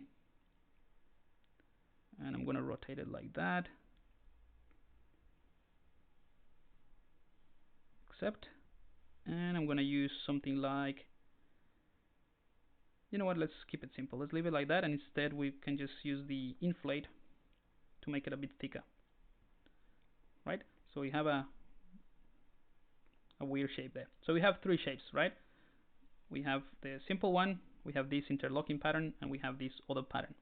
Now with these ones, what we want to do is create a nanomesh brush that has these three different brushes in it, and then we can use the nano tile, which is what I want to show you, to create an interesting kind of like weaving pattern with these knots.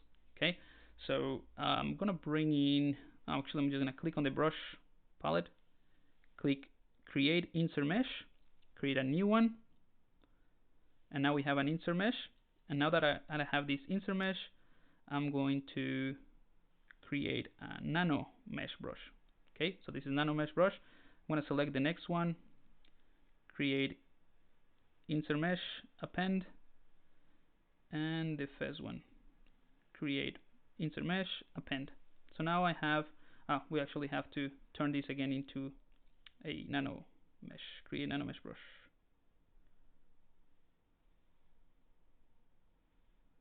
This is an insert brush, isn't it? Yep, yep, yep. All right.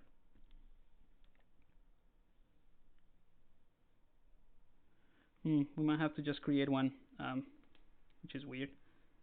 Alright, let's just do that again. I'm going to create a new insert mesh, new, turn that into a nano mesh, select the second one, insert mesh, new, turn that into a nano mesh brush. So I have 3 brushes, or I will end up with 3 brushes, new, and nano mesh brush. Alright, so I have these 3 brushes. I'm going to start with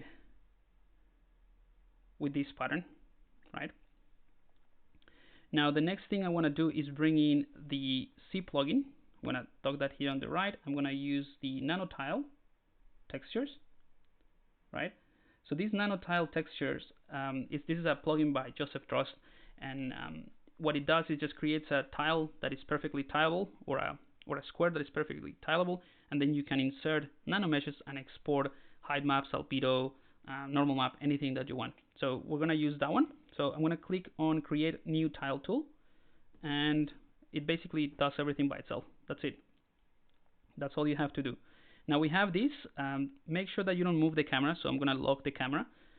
If you move the camera, there is a tool here to reframe the tile tool, but I just prefer to not do that. And let's make sure that I have, I think it's this one, the C modeler tool, the nanomesh tool that we created, or brush that we created. I'm going to right click on any of the faces, and I'm going to select polygroup all, right? So when I click and drag, it's going to create one of these knots for every single space, or every single polygon.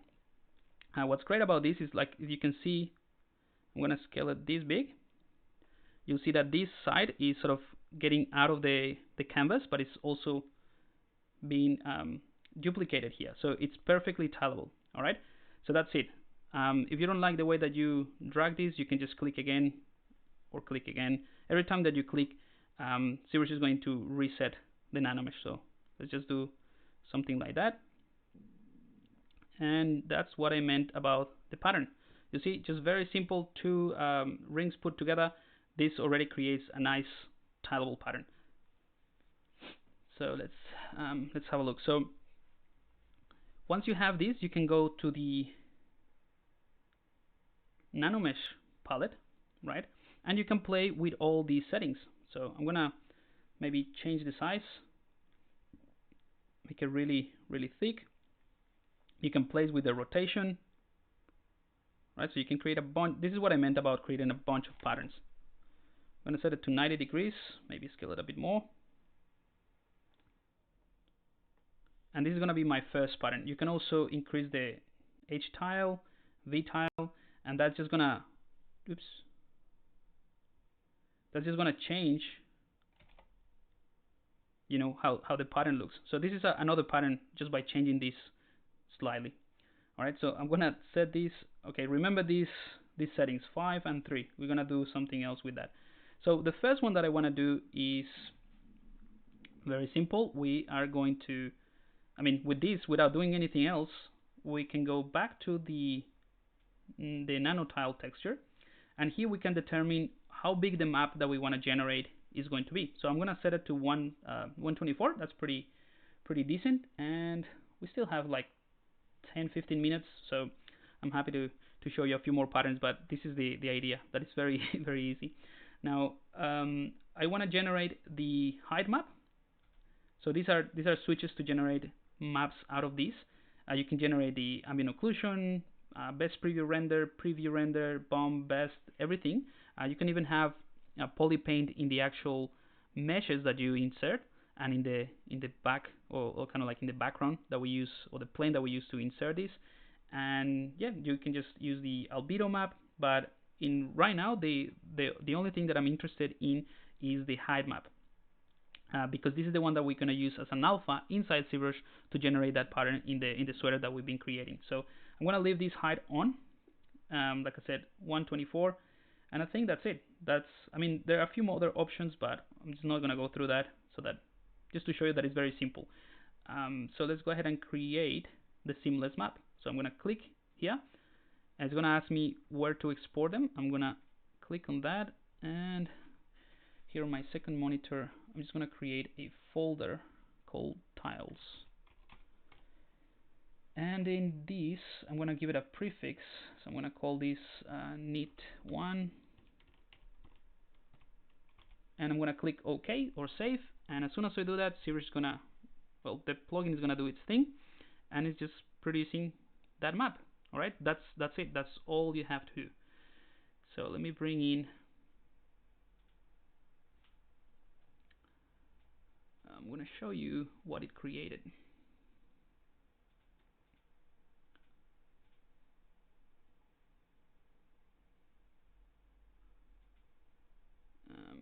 Okay, where is it?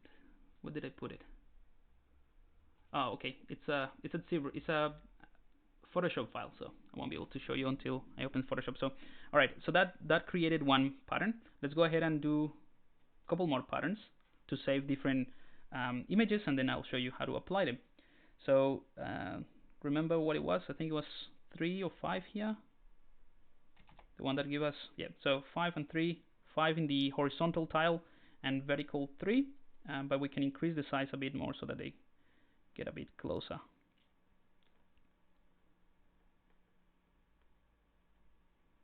Right, something like that. Cool. Let's go ahead and create another one.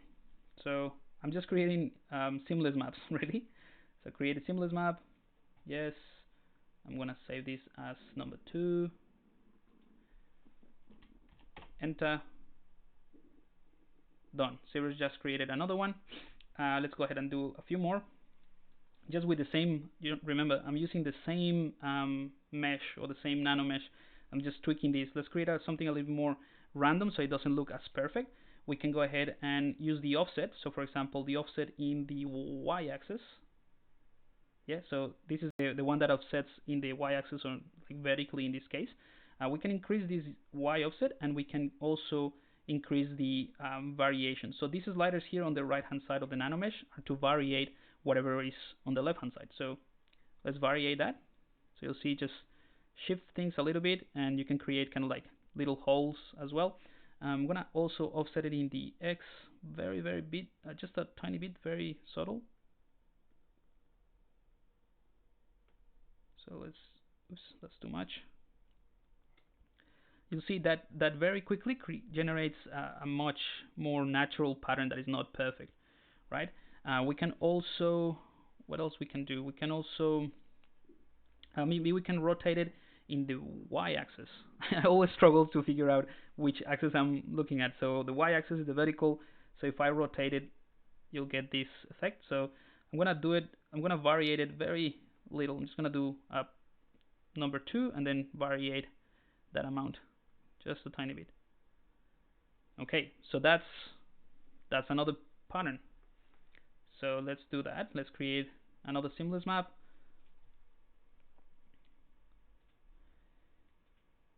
Let's go for 3. Saved. Alright, so in 5 minutes roughly we have created 3 seamless maps that are pretty decent.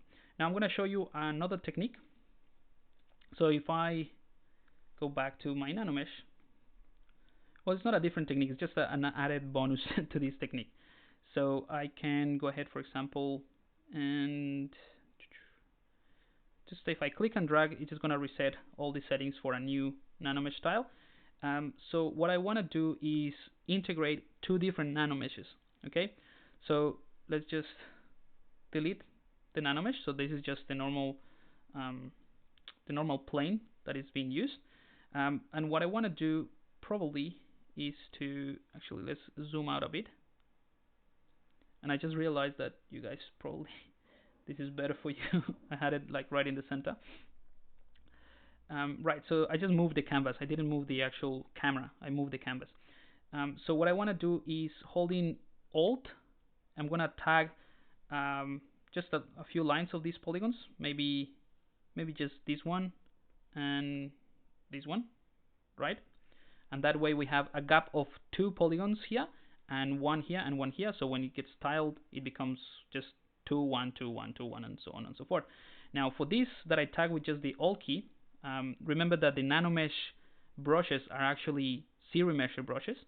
So we can just right click or we can just assign a new polygroup. So right click, go to polygroup, and then just click once, and it's just a different polygroup. All right, so we have the purple one and this pink one. Right click on any polygon, really. Go back to the insert nanomesh to go back to the brush that we had, and I'm gonna make sure that the target is set to polygroup all. Polygroup all, what it's going to do is tell ZBrush that we're gonna add this pattern or this mesh only to the polygroup with to the selected ID. So if I click on the purple one, it's just gonna only create it in here. Okay. If I add it to the pink one, it's just gonna create it there. So let's go ahead and do that and mix a couple of the brushes. So I'm gonna click on this one. It doesn't matter. We're gonna set this back to size of 1. This is too big. I'm gonna reset the rotation back to, I think 90 was a good one. Yep. Increase the size. And also, by the way, if you want to see the entire pattern, like the knit pattern, you can push this whole thing forward. So you can use the offset in Z, so you can see the entire thing. Maybe that's cool. We'll try that. Where were we? So rotation, we're gonna scale this a tiny bit, something like that. Let's see. That works. We can play with the rotation a tiny bit more. Maybe scale a bit more. Cool. So we have this. This is a tileable texture or tileable mesh that's going to be a texture, but we're going to integrate another mesh, right? So let's change to the other one, maybe this one, the similar 2, and we're going to click on this. Whoops, this one we have to set it up, because remember, this is a different brush. So right click on any polygon, make sure that insert mesh obviously is selected, and the target polygroup all, so that we can target this entire polygroup set. Click and drag. Again, doesn't matter how you drag it, we can tweak things from here. So let's just change the size. What I'll do with this one is change the rotation so that it matches. Oops. So that it matches the kind of like the interlocking thingy. And then I'm gonna push these forward as well in the Z-axis, tiny bit. But in this case, what I want to do maybe is just add more of the tiling here. So maybe add a couple more. Maybe that's too much. 2 and 3. Let's see if that works. Maybe 2 actually. 2 and 2. Just one more. So as you can see, just setting 2 and 2 in the vertical and horizontal tile, it just creates basically 2 horizontally and 2 vertically within the same polygroup, or the same polygon, sorry. So each one of these squares is going to have 4, because we have in 2 and 2, right? 2 by 2, 4. Let's increase the size just so that we can interlock these bits. Cool. And that's it. We can create another one that's more interesting, that has a mix of pattern. Maybe it's too exaggerated, but we'll see how we go. Create seamless texture. Save it as 4.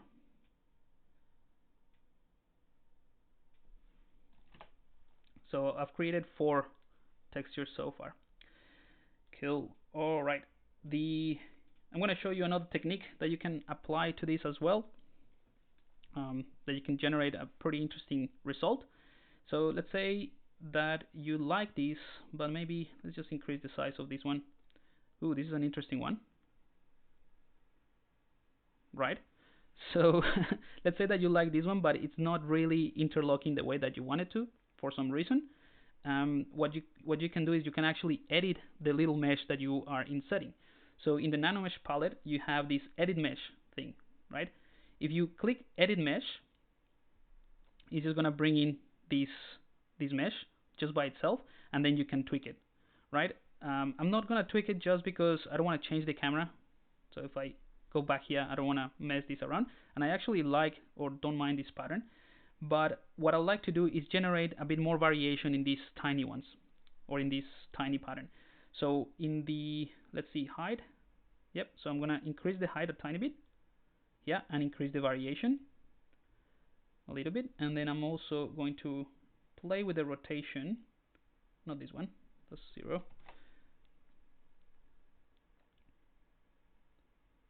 67, something like that. Maybe increase the size a bit more. I think that's it. Cool. Alright, so you can see the same thing, but it's a completely different pattern, right? Now I can go back with the index to the first one. So this index is basically jumping between the two types of meshes that we have. So the first one is obviously this one. And what's cool about this is that I can change this completely. So, you know, I can go back and keep rotating this to generate a different pattern, or whatever else I want to do. But I actually want to play around with the different mesh that we created. So I'm going to bring in the first one, and all I have to do is just click and drag. Whoops. Make sure that polygroup all is selected, click and drag, and that's just going to replace that mesh. Okay, so I'm going to use this to, let's set that in the z-axis to bring in like closer to the camera, and I'm going to play with the rotation in z, and also play with the rotation in y.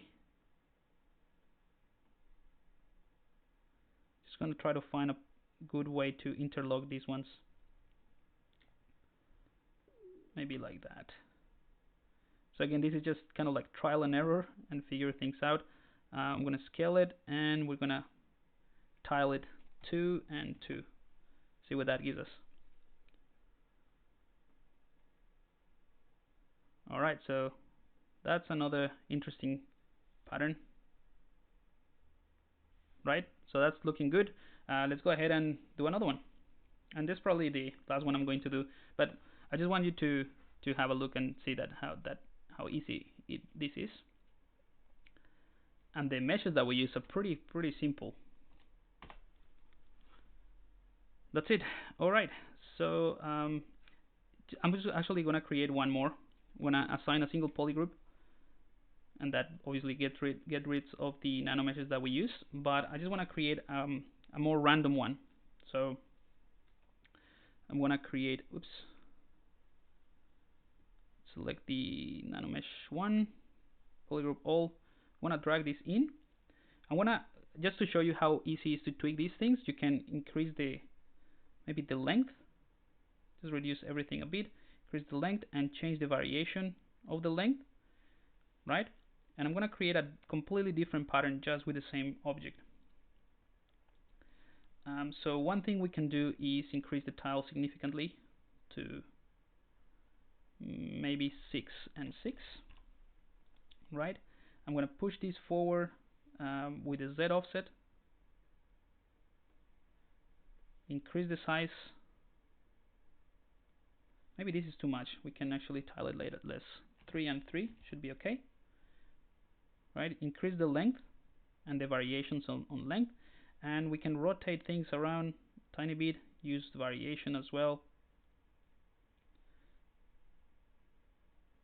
and play with the rotation until we get something that kind of like interlocks nicely. Again, this is going to be a pretty different pattern. Maybe with the width we can make them a bit fatter, play with the variation in the thickness of these fibers. This is a completely different type of fiber, but just to finish up, I want to show you that you can actually use different patterns within the same tool, so or the same polygroup. So again, just to maybe to clarify this a little bit, right now I have a single polygroup with a series of polygons, which is the nano tile from the plugin. If I click nanomesh on, that's showing me this mesh, right? And again, if I click and drag, it's basically gonna override whatever I had, right? But you can actually use the same set of polygons to add different ones. So I'm gonna bring in another mesh this one for example, and if I click and drag and then hold shift, ZBrush is gonna add a new nanomesh instance with this, you know, within the same plane. Let me just undo that because that's not good. I want to click again, shift, so that's creating another instance, right, of that polygon that we can use to generate some rotation here. I'm going to flatten this one, increase the length, reduce the width, play with the rotation a bit more.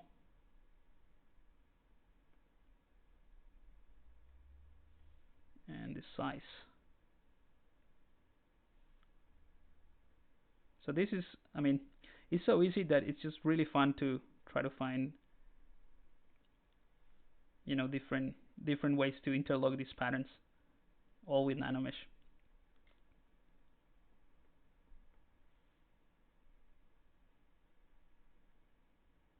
All right, I think that looks all right. Let's just rotate this to find a better angle.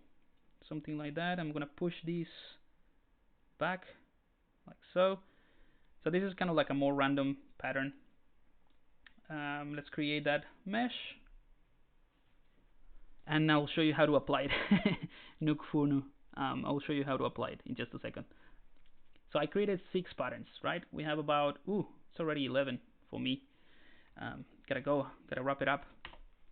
All right, so I'm gonna show you how to wrap it up. I'm gonna create a new document. Turn off the camera.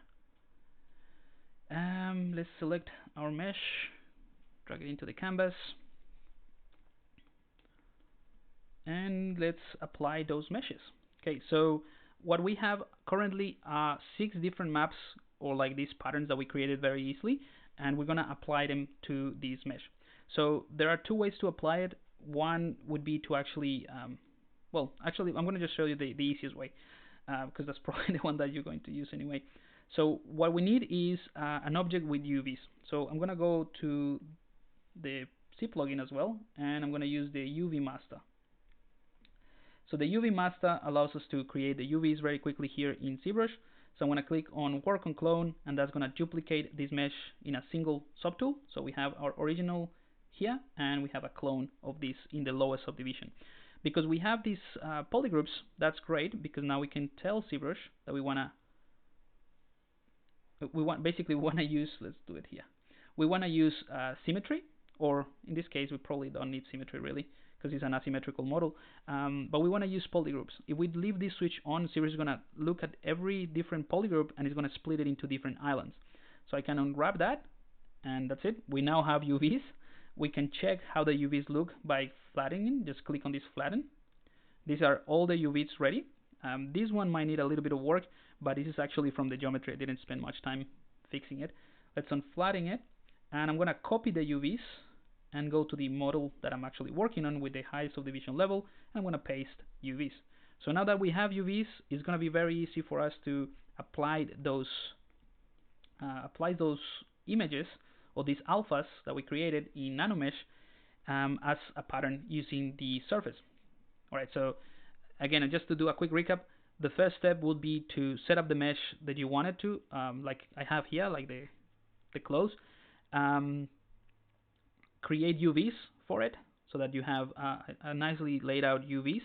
Then you create the mesh for the nanomesh, or the pattern, and then export the image.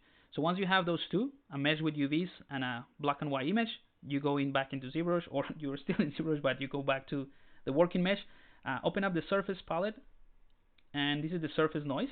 So I'm going to click noise, and we can add some noise if we wanted to this mesh.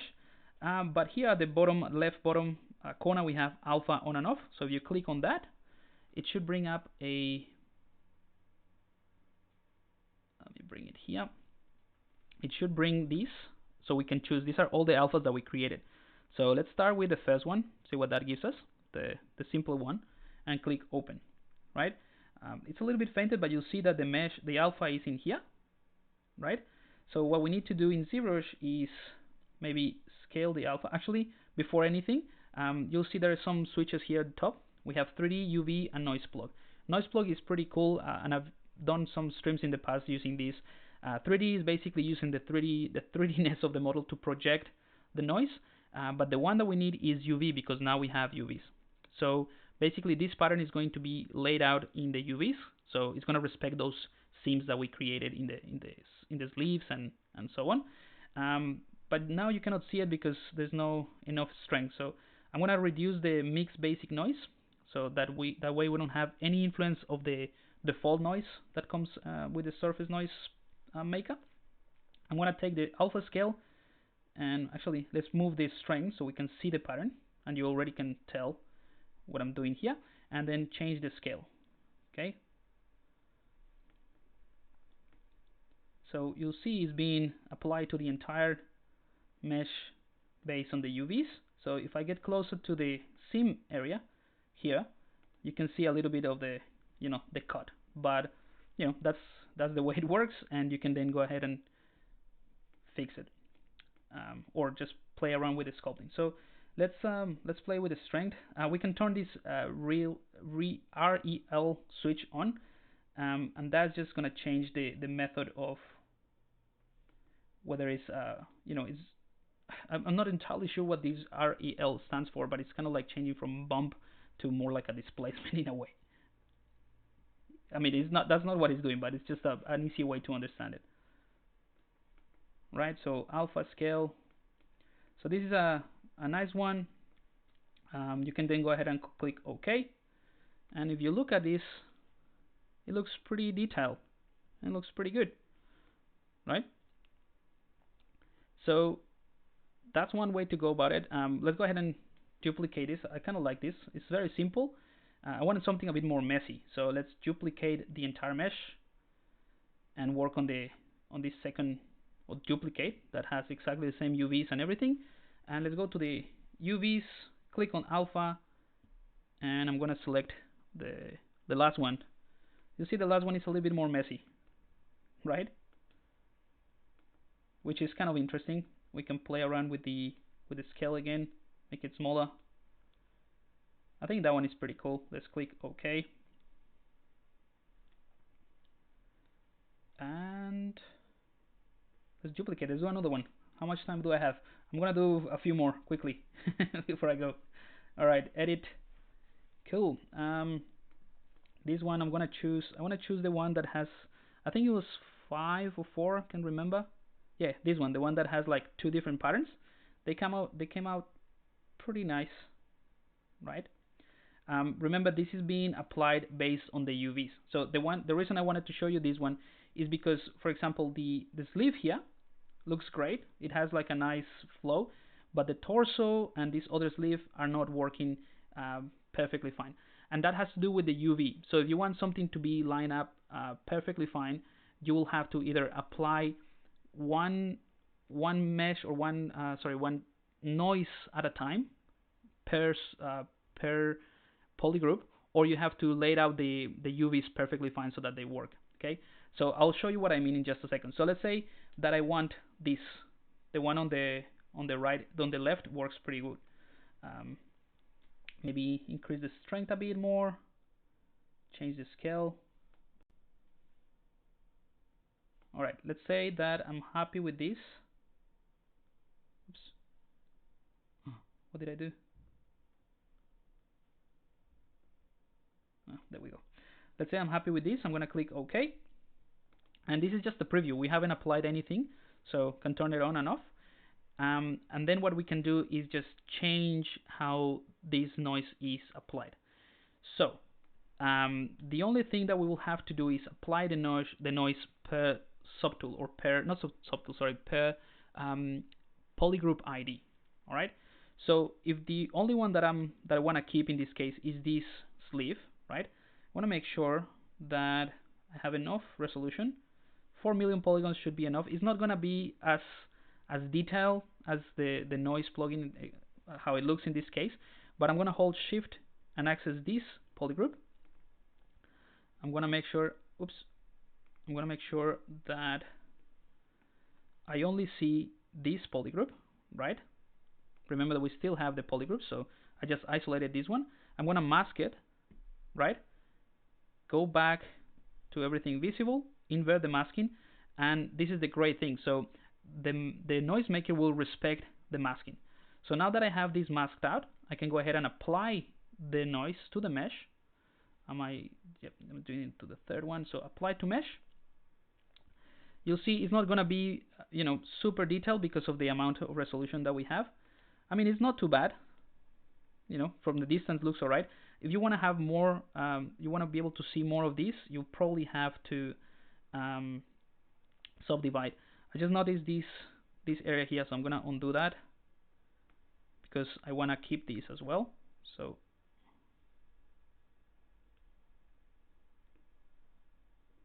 let me do that again.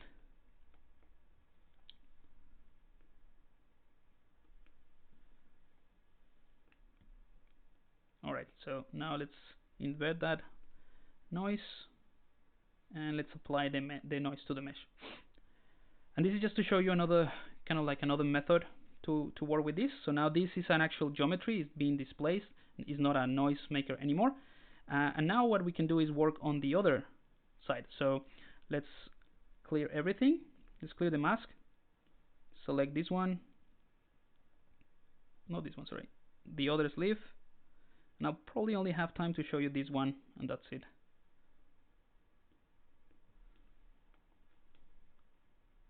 I haven't done a quick save as well. So again, because we have polygroups, we basically can isolate things. And now we have, let's wait until ZBrush saves. I'm going to mask this area, bring back everything, unmask it. So we are going to apply the noisemaker only to this area. All right. So let's bring the noise, and obviously it remembers the one that we created before, which is matches the size and the strength of the other arm. Again, all of this process is going to be easier if you just do a more perfectly aligned UVs, but if you don't, this is the workaround. So I'm going to click edit, and let's focus on this sleeve, and we can change the angle by changing this. Basically, we should be able to. You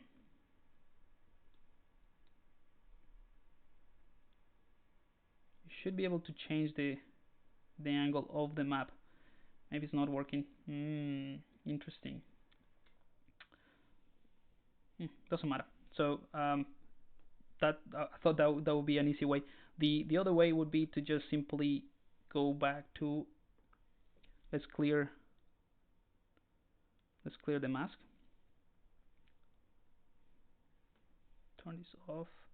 Actually, let me just go back in time a little bit before I apply the mesh. Alright, yeah. And I'm going to show you how to fix it quickly, like the proper way.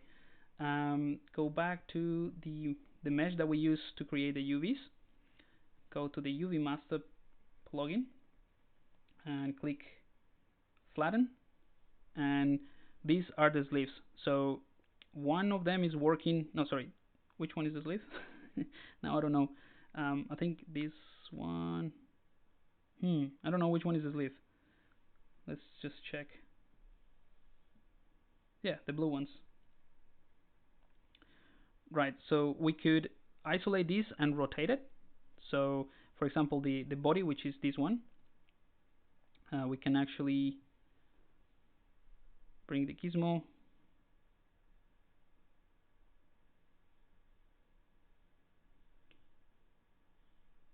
rotate this around, make sure the camera is locked.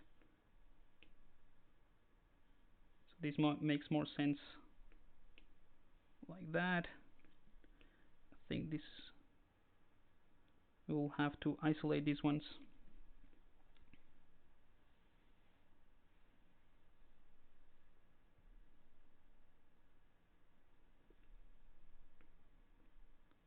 Let's do auto groups.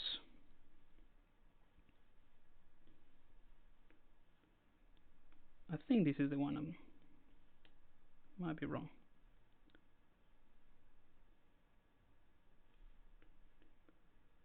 So I don't know if this is going to work, but at least it's going to show you the difference.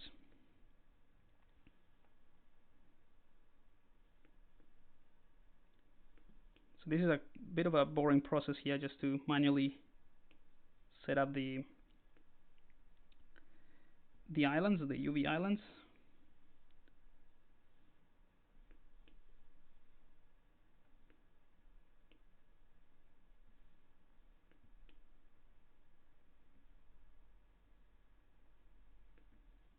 And this is what like all the softwares would do, kind of like automatically in a way. But the way that ZBrush UV Master does it is also pretty good for an automated process that you don't have to do anything really.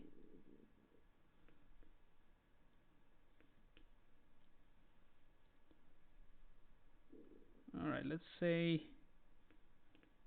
I don't want anything to be overlapping. Alright, let's keep it simple. Let's do that because I gotta go.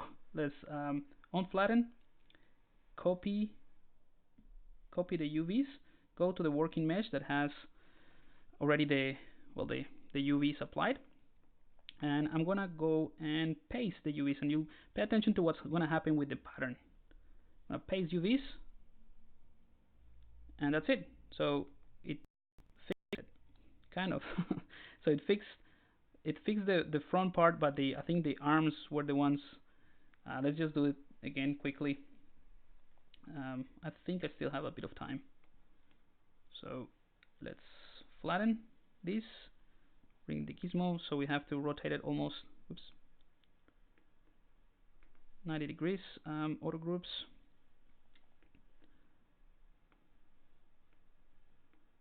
So it's kind of like that, I think.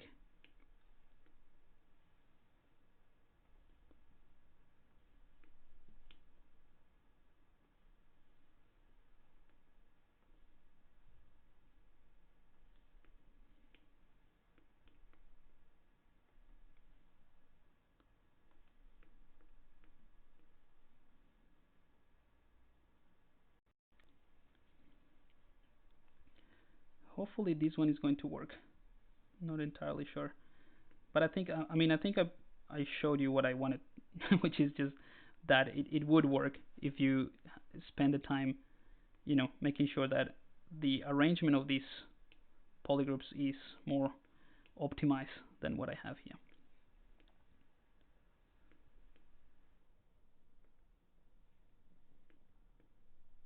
This one is the end of a sleeve, doesn't really matter if I make it smaller.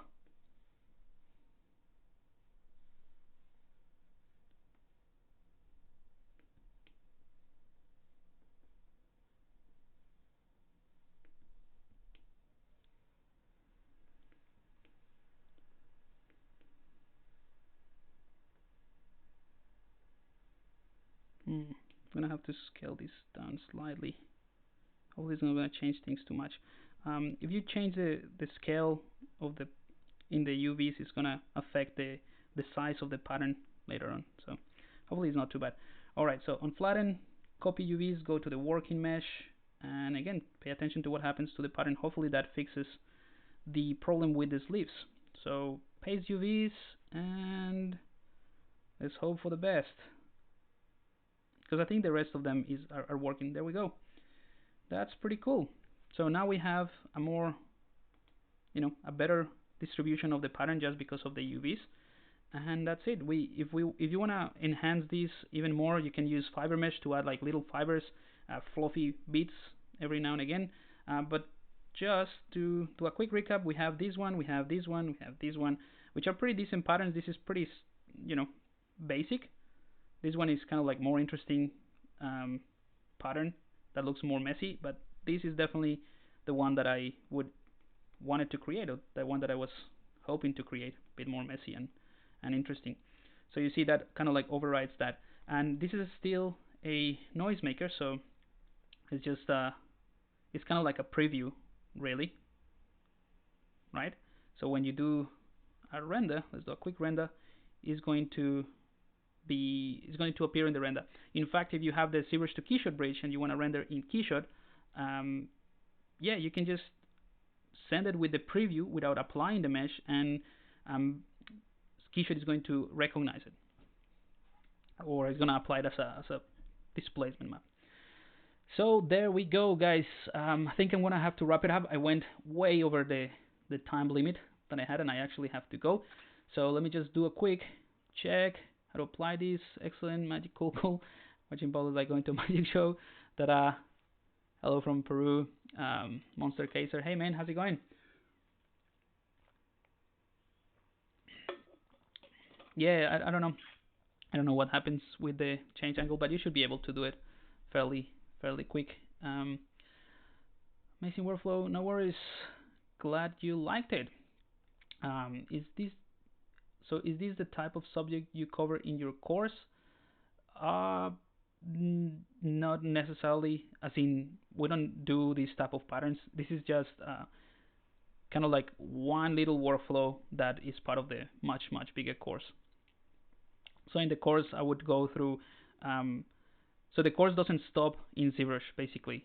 So all of the workflows that I will show you in the course in ZBrush, they're almost like 2 modules, I think. I have to double check. The rest of them are different workflows. So how to export these maps if you want to use them somewhere else, Substance Painter, that sort of thing. So I don't know if that answers the question, but specifically, I don't do clothes like this in the course.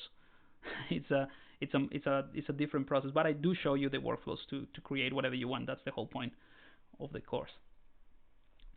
Great, Mr. Sanson. Great, good to have you here. No worries, guys. So I'm glad that you found this somehow instructional in a way, and then you can play around with this technique. It's pretty awesome. What I'll do is, if you're part of my newsletter, I'm gonna send an email today. I'm gonna send you these maps that I created. So if you want to use them and you're part of the newsletter, you can also use those. All right, guys. So have a good one. Enjoy the rest of your week, and I'll see you. Hang on, I'll see you next week. I think I have to check the schedule. I'm not entirely sure if I'm gonna be here next week. I cannot say at this time because the ZBrush Summit is coming soon. So I'm not sure. Anyway, guys, have a good one and enjoy the rest of your week. Just before I close, Rugby, hola Pablo, ¿cómo se podrían crear los pelitos de la ropa? Sería un confirm. So Rudy's asking if how to create the kind of like the fluff of this mesh. Yeah, you can totally do it with fiber mesh. Just I was gonna wrap it up here, but this is so easy that I'm gonna show you. I'm gonna click preview in the fiber mesh. You can click Lightbox setup and do something like let's say this fiber is 94. Reduce the length obviously significantly. Increase the size. I'm gonna reduce the segments and the profile. Increase the fiber amount, the length.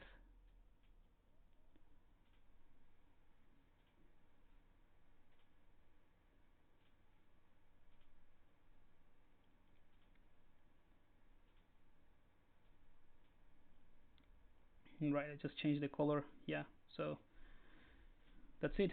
We can add more fibers actually, and let's do a render. So that, yeah, that's just kind of like the next step that you could do with this type of clothes. So you have the noisemaker, and then you have some fiber mesh to add those little bits and pieces. Cool. All right. So hopefully you found this useful, and I'll see you hopefully next week. Otherwise, yeah, do check the schedule. I'm not entirely sure right now. All right, guys. Have a good one, and I'll see you next time. Cheers.